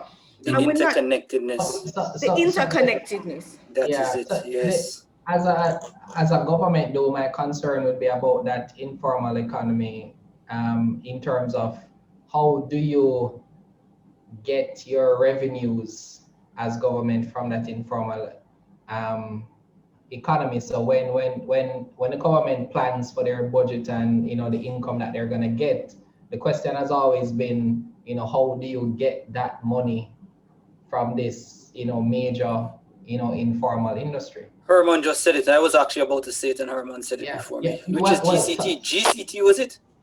Yeah. And that's done now because nobody's those persons are no, as Lisa rightfully said. When you look on the interconnectedness of it, the farmer who was planting yam, etc. That, and I make that statement about yam very, very much so because I remember the statement or the talk that Adam Stewart was having about how they buy local from the different farmers, etc. for the sandals here, the different properties here. That's a whole industry that was hit completely when we went to the heights of the pandemic. Let us now get past that. For those hotels that are now currently open, their occupancy levels still not being at 100%, does not require them to require those levels of services from the outside providers that are there. So due to tours, the farmers, etc., for the food and everything else, and we'll get down the line as we go into the presentation and the investment side of those companies that are interconnected and those persons who have been affected like that. GCT was the main thing. Is the one place where you can catch the formal and informal economy. Everybody gets targeted on the GCT, and with that being done, because a large number of people are now out of work, there you go. Yeah, and this actually comes back to the conversation that we were having about why this vaccine or the vaccination program and the budget overall, the things that it focuses on is important, should be important to us, and it does affect us in that way. The most tangible way it affects us is that lockdown. We're on a lockdown now. It's the most tangible way. But for many of us, we may not see the full impact of this because it's affecting those that are directly or even indirectly impacted from tourism, or those that the household workers, etc. Entertainment as well, Simon. Entertainment, significant palace. I mean, and I guess we can move. Well, I just want to make one more point, and then we can jump to the different sectors, because actually we have something on that, right? The final point is, if you realize the amount that is expected to be immunized, vaccinated in purple, the first phase is expecting to do about 496,000 in the months that they're going to do that.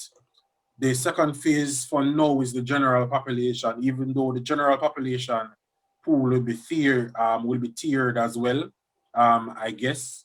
And the third phase is really the rest of the general population. So really and truly, we will likely be vaccinating people straight up until next year, which means that even though it started already, a good percentage of the population won't be vaccinated until next year. So things won't return to that normal that we would have known from 2019. Guys, are you hear how far that phone so soon?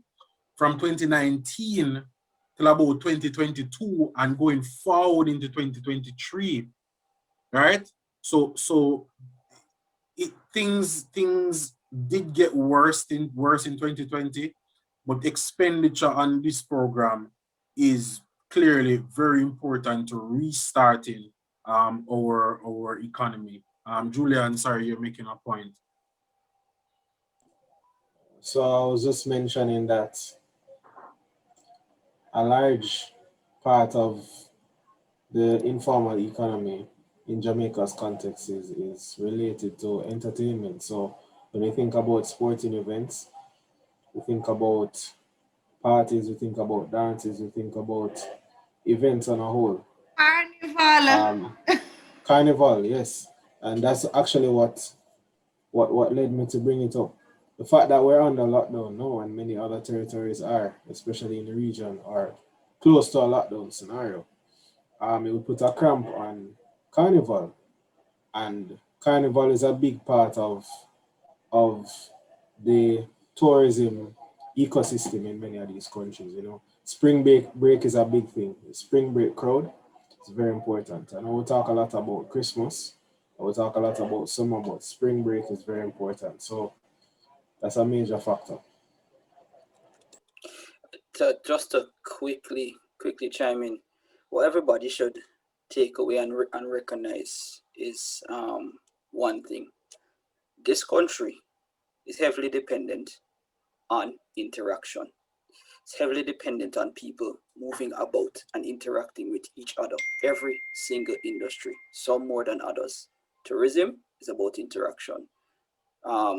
Parties and entertainment, etc., is about interaction. So if we don't get everybody to be able to be freely able to move around, to be freely able to congregate, etc., vaccine or no vaccine, whatever the methodology it is to allow persons to congregate freely, that's the only way businesses can jumpstart again and can fully come out of this. It is congregation and the ability to come together and join up. That's how I see it, right? Yeah, and to add to that, looking forward, one of the, and it sounds a way to say this, but one of the benefits, or one of the positives coming out of COVID, or that COVID has presented, is that it has forced many businesses to start looking at their business model differently and to start switching over that business model to something that is more e-commerce based, to models that are more resilient.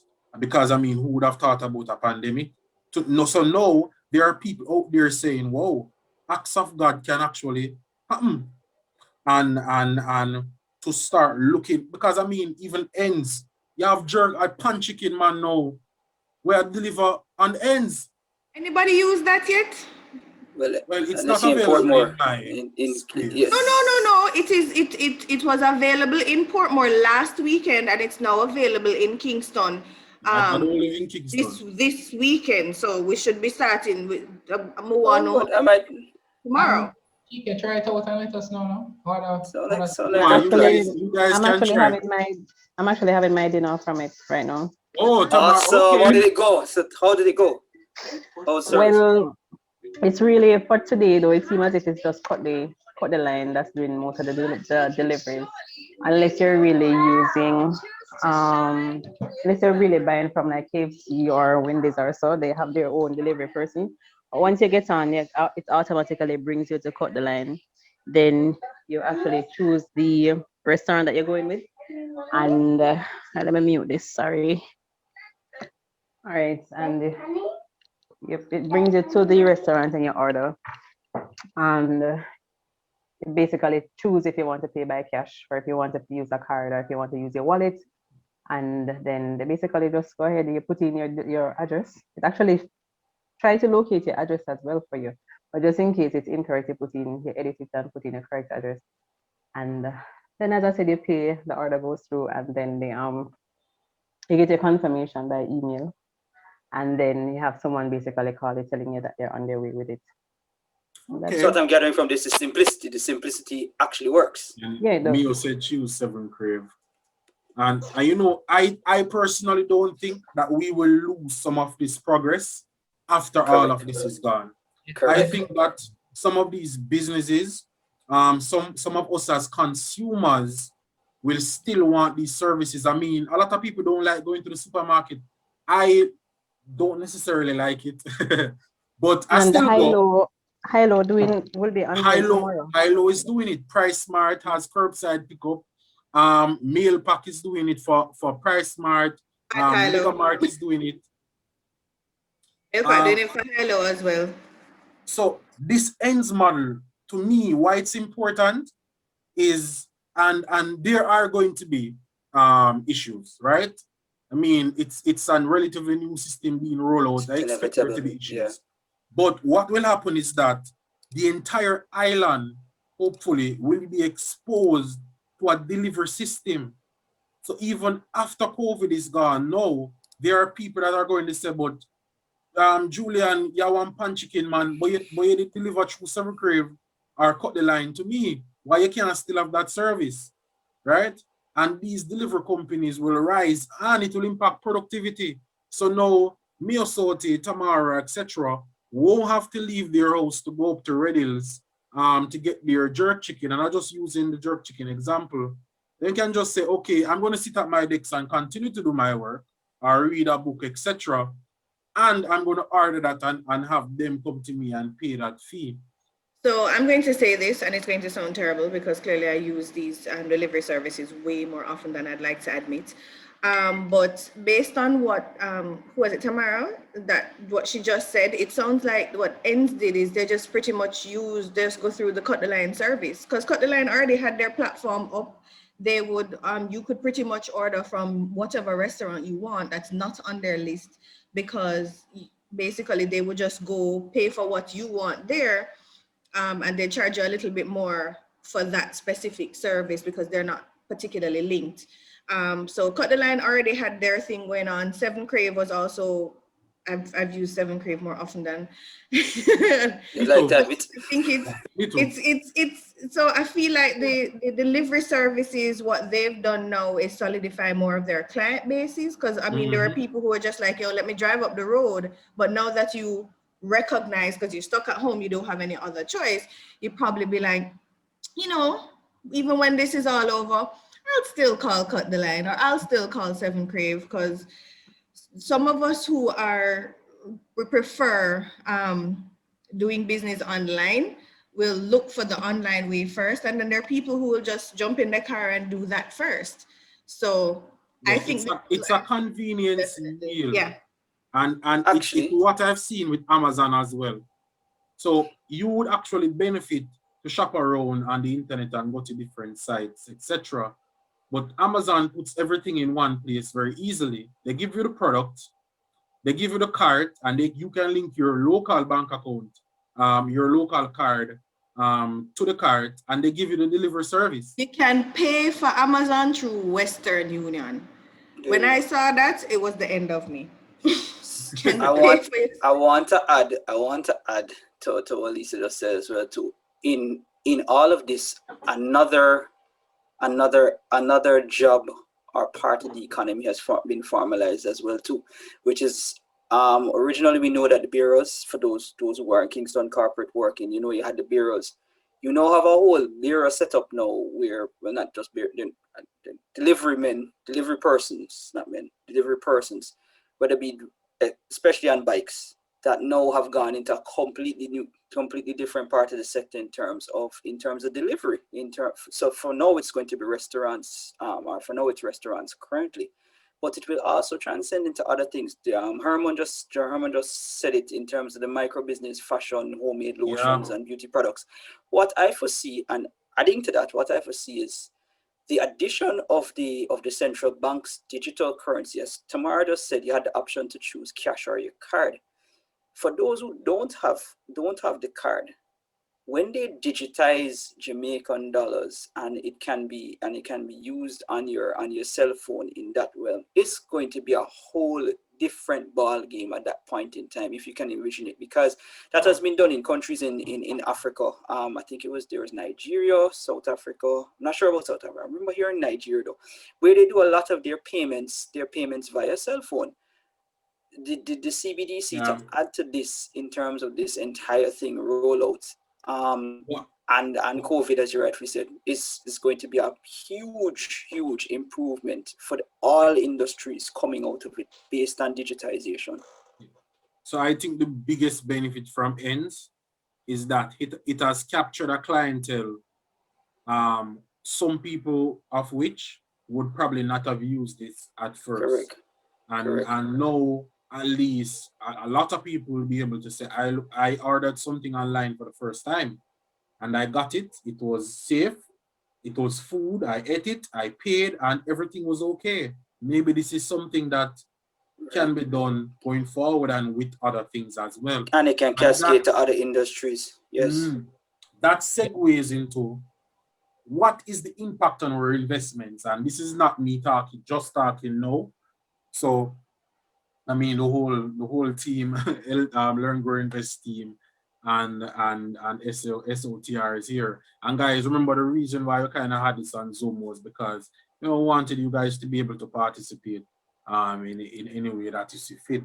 So just to start it off, we had consumer staples, and guys, you realize all these images look nice and things, yeah, you know, work go on, you know. But yeah, so at first, what we define as consumer staples here are goods that generally the industry believes that, or people believe that people would find it very hard to do without, or they can't do without it at all. So like food. Food is the biggest consumer staple. There is no alternative for food yet, right?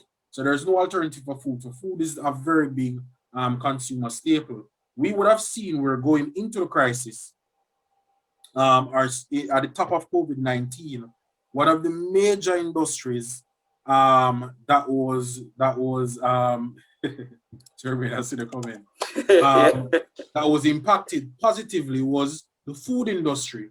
So we would have seen locally listed companies that are in the food industry, such as your Sepra, your Salada, your GK, and other food-related companies impacted positively over the entire 2020 because the food business really stepped up and took it. So for example, like a home bun, which Jeremy just mentioned, if you're home more, it is likely that you're going to want to cook more home cooked food, right?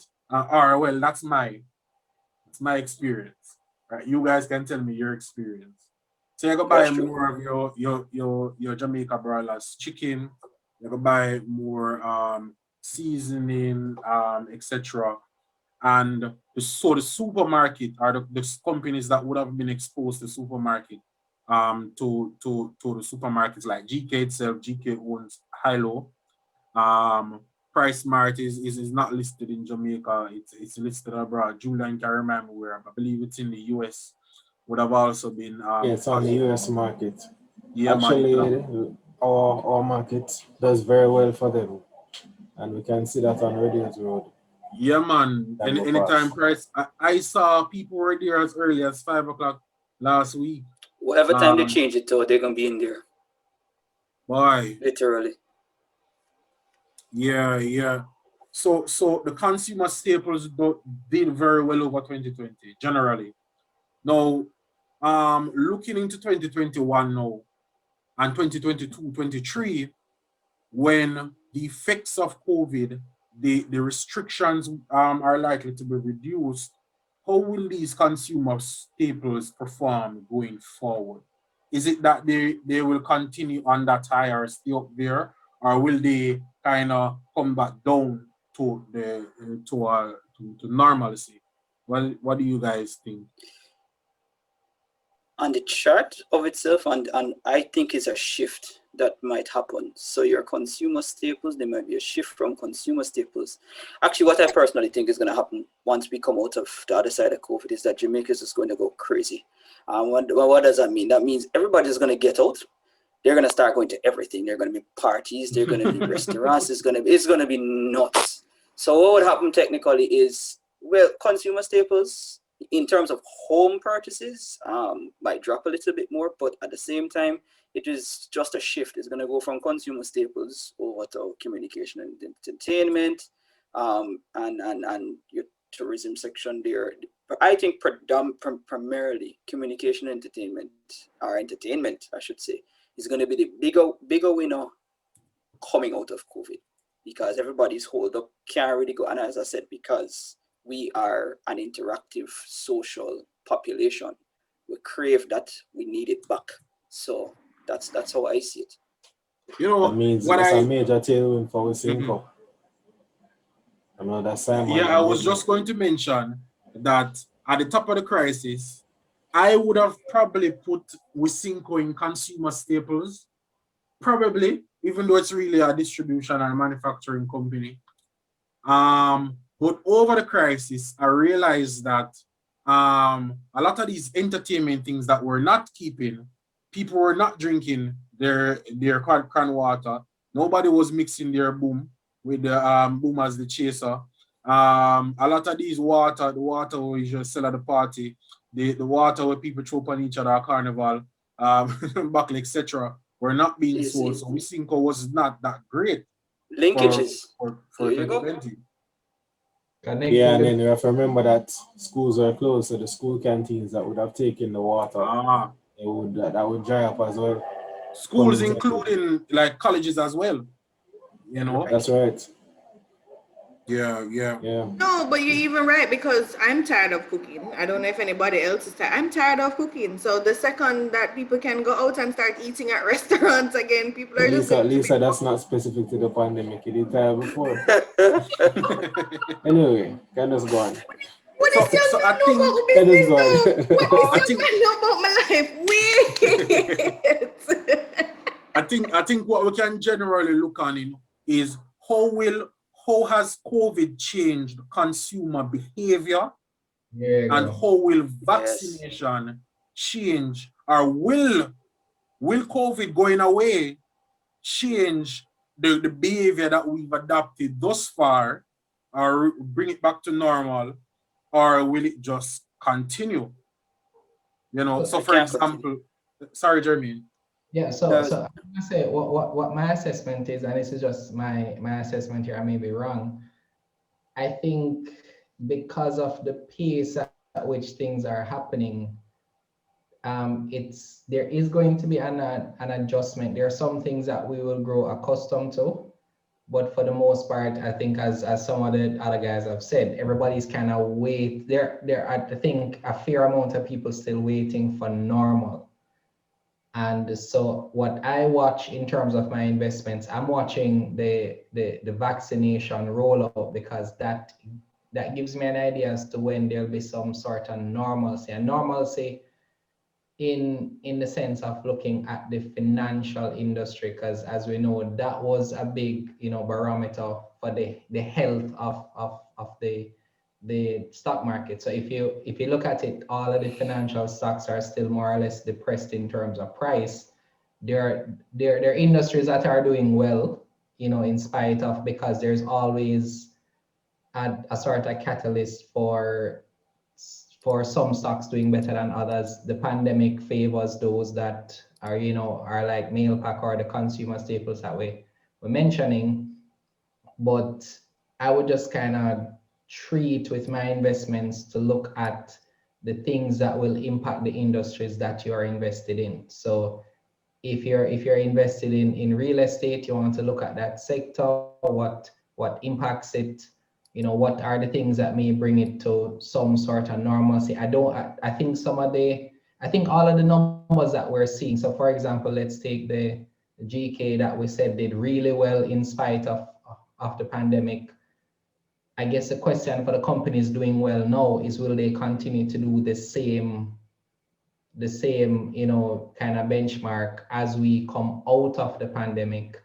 I guess that is really the question to ask. Are you investing at fair value? If you're already holding, I think you're okay. But as the companies kind of start to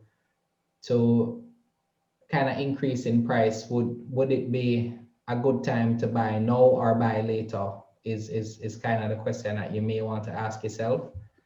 And those are some of the things that I think about in relation to just the impact of my investments overall. Assuming that everything with the vaccinations go well, as Herman just said, because if it's, I think they said 65% by the end of 2022, that's a year and a half away. And if we expect a small delay, we're saying 2023, which means we could Well, be. I think they said they hope to do 65% this year. Oh, I heard by the end of 2022. Go ahead, Lisa. Vaccines only last 3 to 6 months. So to me, it's going to be, this is just based on what CNN puts out, but it may end up being a cycle because we really don't know what is going to happen and when everything is going to end. If you have people who are vaccinated in March of 2021, and then there are people who don't get vaccinated until the end of 2022, then the persons who were vaccinated in 2021 will then have to either get a second vaccination or they can just be infected again, and then it will just continue and just be perpetual. So for me, everyone kept promising and made it sound as if the vaccines are going to be the end all, but it's obviously not there yet. We're not there yet. So I'm anticipating this is going to continue for a good little bit, and we're going to have to be looking to be virtual for a while longer. I do take agreement with that, Lisa, for sure. 100%. I think this is a blessing in disguise, though, because as a country, we've been a bit stubborn in terms of I agree with you. technological I agree with you integration. 100%. So Call because me. we forced Successive governments have been a bit stubborn. And only for the elderly people who run these organizations in the private sector have been resistant to change. Resistant to change as well. Yeah. Now, them in our environment where them staff have to work from home, or they are forced to make them work from home. So they have to integrate systems, put systems in place for that to happen. They have to put systems in place to facilitate Zoom and Teams meetings. I remember, I know of a company where all of the meeting them you usually have to go sit down. I mean, even if it was a short meeting, you have to go upstairs and sit down in this big boardroom just to hear somebody say one thing, which could have been an email. Remember, we saw 85% of persons still having to go to work. That's right. Yeah, and I have reasonable information that some of these places, the bigger Don't ones, have to have them. After a while, after a few months, last year, into the middle last year, they started to ask people to come back to work. They started to ask people to come back to work. Them now, they don't know. So mindset is one, but next, the business model has not been optimized for a digital society. So a lot of things you still have to sign a physical form. Like my wife and I were submitting something the other day, and the process was still a manual process. The company accepted us to, submit the thing by email, but then of course our immediate concern was, we're just sending now sensitive information by email. Is this safe? So it's like they're not. A lot of them aren't built for a digital world. So what they know is that you come to the office, you fill out this form. This form is now entered by someone, and then that now is in a system that somebody else looks at a week later, approves something, then it comes back to you. Like, companies haven't really taken the time to improve that process. So the terminology that is always thrown around for that. So I want everybody to know it is called Business Continuity Protocol, which a lot of people or a lot of companies didn't have. The truth about it is, though, from my experience and knowledge where I sit, I'm not gonna say anything deep about it, but from where I sit, those companies that understand that the shift to technology is a requirement, and especially the example you just used, Jermaine, with the signage of documents, etc., are actually going to do that required shift, such as when you sign a document, you sign it digitally. And digitally meaning you don't actually have it with your signature there. It's locking you into the device that you're using, etc. And a footprint, digital footprint is created. Those companies that have embraced that transformation, you can see it. You can see in every single discussion if you read the Business Observer and their names pop up, they tell you, oh, we have 75 to 80% of our staff complement now working from home, etc. If you remember correctly, at the start of the pandemic, nobody wanted to let the workers, the what you call it there again, it's slipping my mind now, the call center workers, right? The BPOs work from home. That was an absolute no-no at the start of anytime before the pandemic. And I now, know it's normal. I know it's a normal, like a lot of those BPOs, and they're while they're bringing it back though, because like new ones that have just expanded, like ITEL BPO, I know they're gonna, they've been buying up real estate and stuff like that to bring it back. They have to still change the landscape of how it is. It's not business as usual where you pile a bunch of people inside there all together, in these small little, not cubicles, but small little partition desks anymore. You have to take certain measures. So I think we should watch the technology side of this chart, of things here. That's the big winner going forward for years to come. So, Yeah. Chris, were you saying something? Oh no, he wasn't. All right. So I guess we can move to financials. So I mean, Jeremy would have mentioned financials already. I think a benefit that we have with financials is that a lot of these companies were restricted. I believe they are still restricted from paying out dividends. Yeah. Yes, And after they're allowed to do so, I can see some lump sum dividends being paid out. Yep. And possibly because of that expected high dividend yield, some of these relatively cheaper financials are likely to run up. The last time I checked, the average financials PE was, which is the average price of financials relative to their earnings, was below normal as is expected. But I definitely believe that as we resurge out of the crisis, the financials will be one of the industries that will certainly lead the resurgence. Because remember, part of the income that financials make is from interest, right? As a lot of financial companies have eased back on expanding their loan books rapidly because of the exposure that they may have to the sharp increase in unemployment. If Yeah. that is returned, and if you guys look on financials, you also see credit losses. I believe it's IFRS 616. So when the company impairs loans or collects a charge on loans, that's a negative to their financials, and you will see that in the banking sector. And a lot of the banks that were exposed to the tourism sector, Herman just put it in the chat. What people may not know is that when this changes and shifts over, and these loans increase back in quality based on how the accounting standard looks at it, there is a write back, right? So these credit losses reduce and may get positive going forward, coming out of the crisis. Another thing is capital market activity. So we may have seen firms like Mayberry specifically, who had a very strong base in listing companies on the market and earned a large amount of fee and commissions from that activity, and from the performance of the market. They may do better coming out of the crisis when capital market activity overall increases. So as we have more listings on the stock exchange and generally more APOs, etc.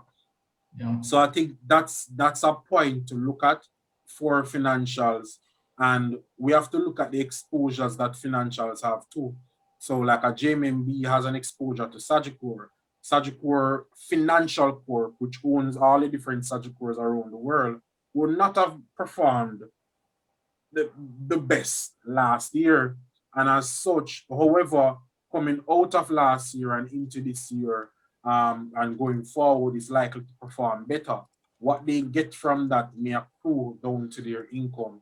So we have to look on that as well. So certainly financials for me may very well be positive coming out of the crisis.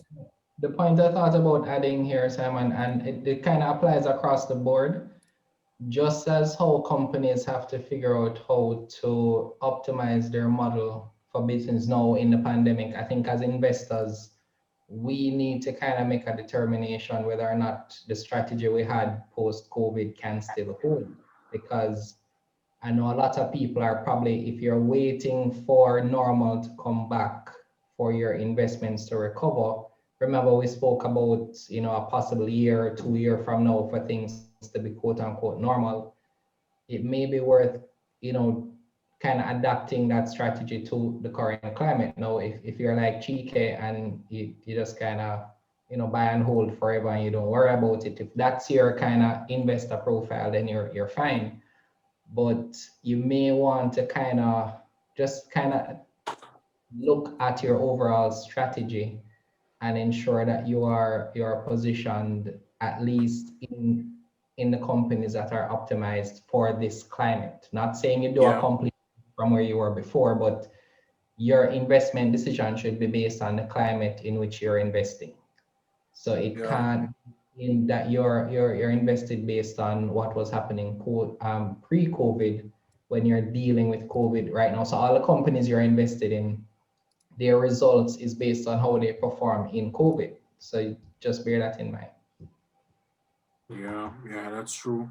And manufacturing and distribution, well, we would have all seen where a good amount of the manufacturing and distribution companies, DTL, few of the Lascos, etc., would have actually performed reasonably well in the crisis. And this is linked to the consumer staples industry as well, because they provide the products for those that merchandise in that sector. So that was reasonably well. Going forward though, what do you guys think about them? I think that it should be better, particularly as global economies recover and the export markets get healthier. That was my perspective. I was thinking the same thing, Simon. But just to backtrack a bit with financials, just one point of order. So financial institutions tend to rely heavily on fair market gains. So when financial markets become buoyant again, both in terms of FX volatility, A, and the local stock market, B, particularly the main market index, they can start to gain more on their P&L from fair market value gains. Yeah. Because a lot of the large cap stocks are actually financials. So when the financials start to appreciate in value, then they're actually going to book it on their P&L and it becomes a chicken and the egg situation. That's right. Profit and loss is going to look really good for them indeed going forward once we come up. That actually links well with real estate. So a good amount, and Chike, I think Chike, we had a brief discussion on this in the group about fair value gains for real estate companies. So I personally haven't seen where the real estate sector has been hurt materially. What the company that I think has been hurt probably really the most is 138 student living. Because they only have one section. Yeah, because their target market is really living students that are boarding And of course, we would have seen where since last year, that has fallen down significantly. No However, students. since you were supposed to pay them up to like a 90% level, like 90% occupancy, you will pay them It's money. used that you don't have the money as well too. So if you don't have the money, how you paying anybody? So that's. Well, them and you are gonna have a big problem. You know? Well, yes, they are already started to have problems because this actually started last year. No matter of fact, year before last, I remember they brought it up and say you will owe them money, and they carried them to court. It was worked out. Yeah, man, it worked out. I think first quarter last year, 138 kind of shut up. Yes, that's what we saw. Payment. Yeah, man, but anyways, you are not a problem, you know, because I think they have all the basis because they would have made this investment partly on the fact that you said that if occupancy falls by below X level, then we'll cover it. You have to cover us because we have expensed a lot on this. So I think 138 there, they may still be in problems because UA, I think, and boy, since teaching at UA and being a student there, I have always wondered why you don't move towards a more online learning thing where everybody doesn't have to come and sit down in the lecture room, etc. And I think that they've been forced to do it. And I genuinely think that even though students will go back to campus, after this, after the crisis, after COVID, people will have more flexibility to choose where to learn. That's already started. That's definitely already started. It's big time. I had that same discussion with somebody recently about that UE and the educational sector, I should say, or college sector, is no longer limited. That shackle has been broken wide open, and you can study anywhere now because a lot of the colleges, top tier as well too, are carrying their courses online. You just, as long as you can pay for it, why would I? And this is not a knock on you. I'm just saying, why would I choose to get a degree or accreditation from UE if the accreditation of, you name whichever one of the top tier colleges in the world, is offering that same education now digitally, right? And possibly, there you go, and possibly cheaper as well too. That accreditation will carry me further. Maybe cheaper. Oh, well, that's true. We would hope, and that's the thing, actually, to be very honest, we would hope that with a digitized society, things such as education and the payments and the payment requirement would come down. So it would behoove UE, not just in Jamaica but across the Caribbean, to get with it, to provide more affordable education to persons now if they're going to be doing it digitally. And I guess my final point on this, I mean, because we want to wrap up by 9:30, is that is UE's business, so Jeremy spoke to this, is UE's business model set up to actually facilitate online learning and the possibly reduced cost of such? My understanding is that UE has very high fixed costs. It's a huge property, and the relative amount of tuition that they collect from students and are the different contributing countries, which some of them have their own fiscal problems, may not allow for them to reduce the fee. So why would I pay UE the same $300,000 to wake up in my bed, sit down around my table and learn over this when I can go on Harvard Learning and possibly pay for a certificate, or NYU was a huge base now, and possibly pay for a certificate or maybe even a degree program that is completely online that may be at a lower cost. So that's my understanding of what you're saying, TK. Yeah, that's exactly what. Tying it back to technology. That's what I'm saying. Yeah. Communications and entertainment. I think that we would have kind of touched on this And I think the major one here, so I know that Proven's exposure to what's the carnival, boy, it slipped me, Julian. Exodus. Yeah. Yeah, is relatively low when you consider their overall investment base, especially with the new APO money. So Julian, I bear a new shirt and get from the APO, from the APO clothes, you know, and different vehicle and everything change. But RJR though, RJR would have been hurt because one of their major annual events that they usually collect a lot of advertising dollars from is whether it was the Olympics, FIFA, and the other major track and field meets. We didn't have those in COVID. Do you want better? Main event. Main Repeat? event. Yeah, main so event. main event falls into this sector as well. So I guess main events model actually probably move towards setting up online events. And set, because if you're going to keep like a quality online concert, I think part of their model includes that already. I know the facility streaming and that sort of thing already. It's just not a big part of what they do. Yeah.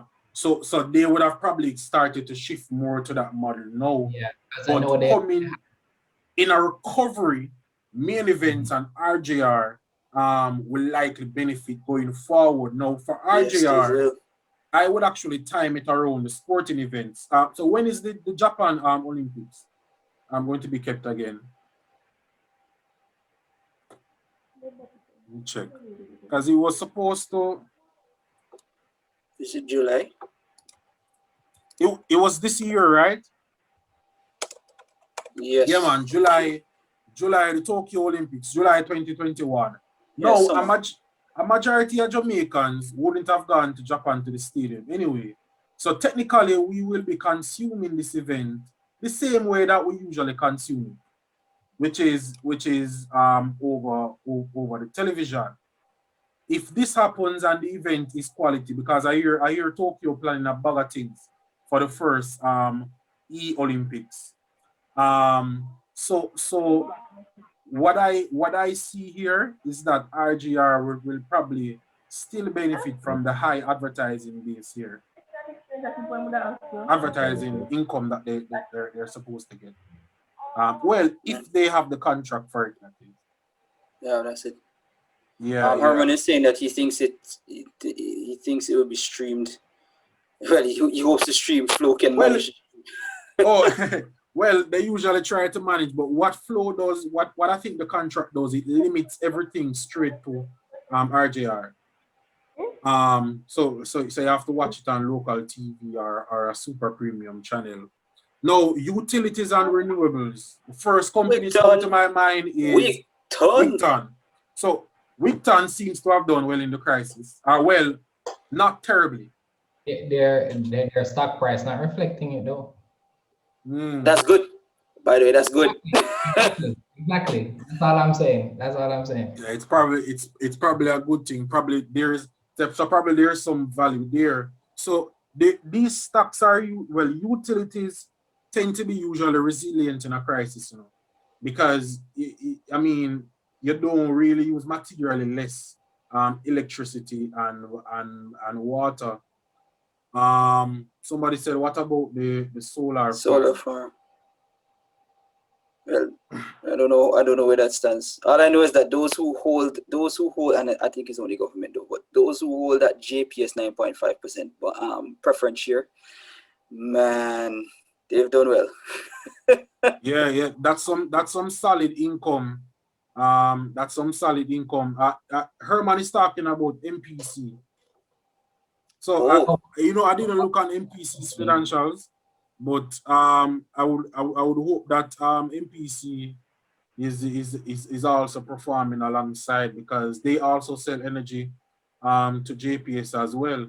If JPS has a higher relative demand on their network, then it should increase. They were expanding, that much I know, because they came up in the news recently about an expansion. Yeah, they're supposed to be more regional. Right. Tourism and transport, that one is a bit obvious. Guys, your COVID passport is going to be very important. Gonna have to Didn't know walk that. with that card. Yo, I can't wait for travel. I can't wait for travel. I feel like, me feel like, Jano, I feel claustrophobic, you know? I just want to go somewhere and hear another language, you know? But anyways. Somewhere Simon goals, is it me? Yeah. Hashtag goals. No, man, I'm Miami, man. I don't know what major. Kingston 21. What you So know that? when guys, when I'm saying travel, I am still at the Miami level, you know? So and I like Jermaine and Chica where you know go Europe and Africa. You know you have travel on a levels, right? budget. So you start at Miami, then rest of America, Canada, you know, then you start jump across and the Caribbean is somewhere there. Because Caribbean is cheap either. So Caribbean is where Florida is. And then you go on to Europe. Now, Jermaine, what we see a fly go Africa now is a whole different thing. When you go Africa, is a different level of money that's in. So big up yourself, Jermaine. You know? Speaking On the topic, to me. On the topic of tourism and transport, actually, then look at the airline companies. But that is going outside. And the airline companies, well, actually, it's not going outside. It's coming back in. Look on the airline companies now. So American Airlines have been talking about getting back into their bookings and stuff because they say that a lot of the Americans want to actually travel again. So that actually plays very nicely into Jamaica because United States is our biggest tourist market. So if they do want to travel again, I cascade American Airlines' statement into all the other airlines that are over there, the JetBlue, your Delta, etc. If those numbers start picking back up, as you rightfully said, the vaccine passport, your COVID passport, allowing persons to move, I doubt Jamaica will block like that because we saw that Minister Edmund Bartlett did state that having a vaccination passport being issued like that, as in that stringency, is a bad idea right now. So he has been advocating for that not to happen, for the powers that be, the developed countries, not do that. So I don't see that happening in terms of Jamaica giving that restriction. So for Jamaica, like D-Cove and companies that are exposed to tourism, I know express catering, everything fresh, and companies like that. The last thing I want to touch on is pharmaceuticals. Now for that one, I think so Fontana has exposure to that. But I saw something where the head of Bioprist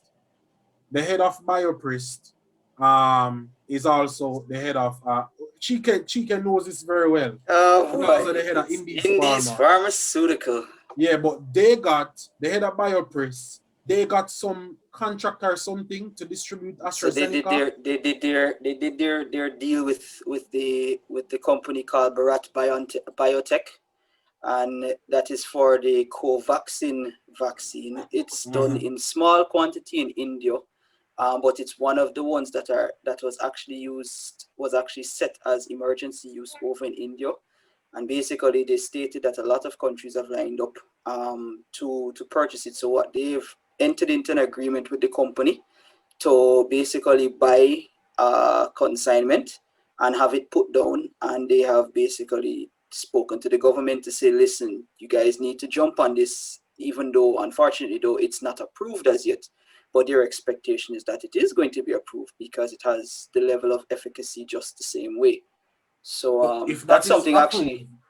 So if that is approved, it is likely that the private sector in Jamaica may be able to get their hands on this through Indies and Biopress.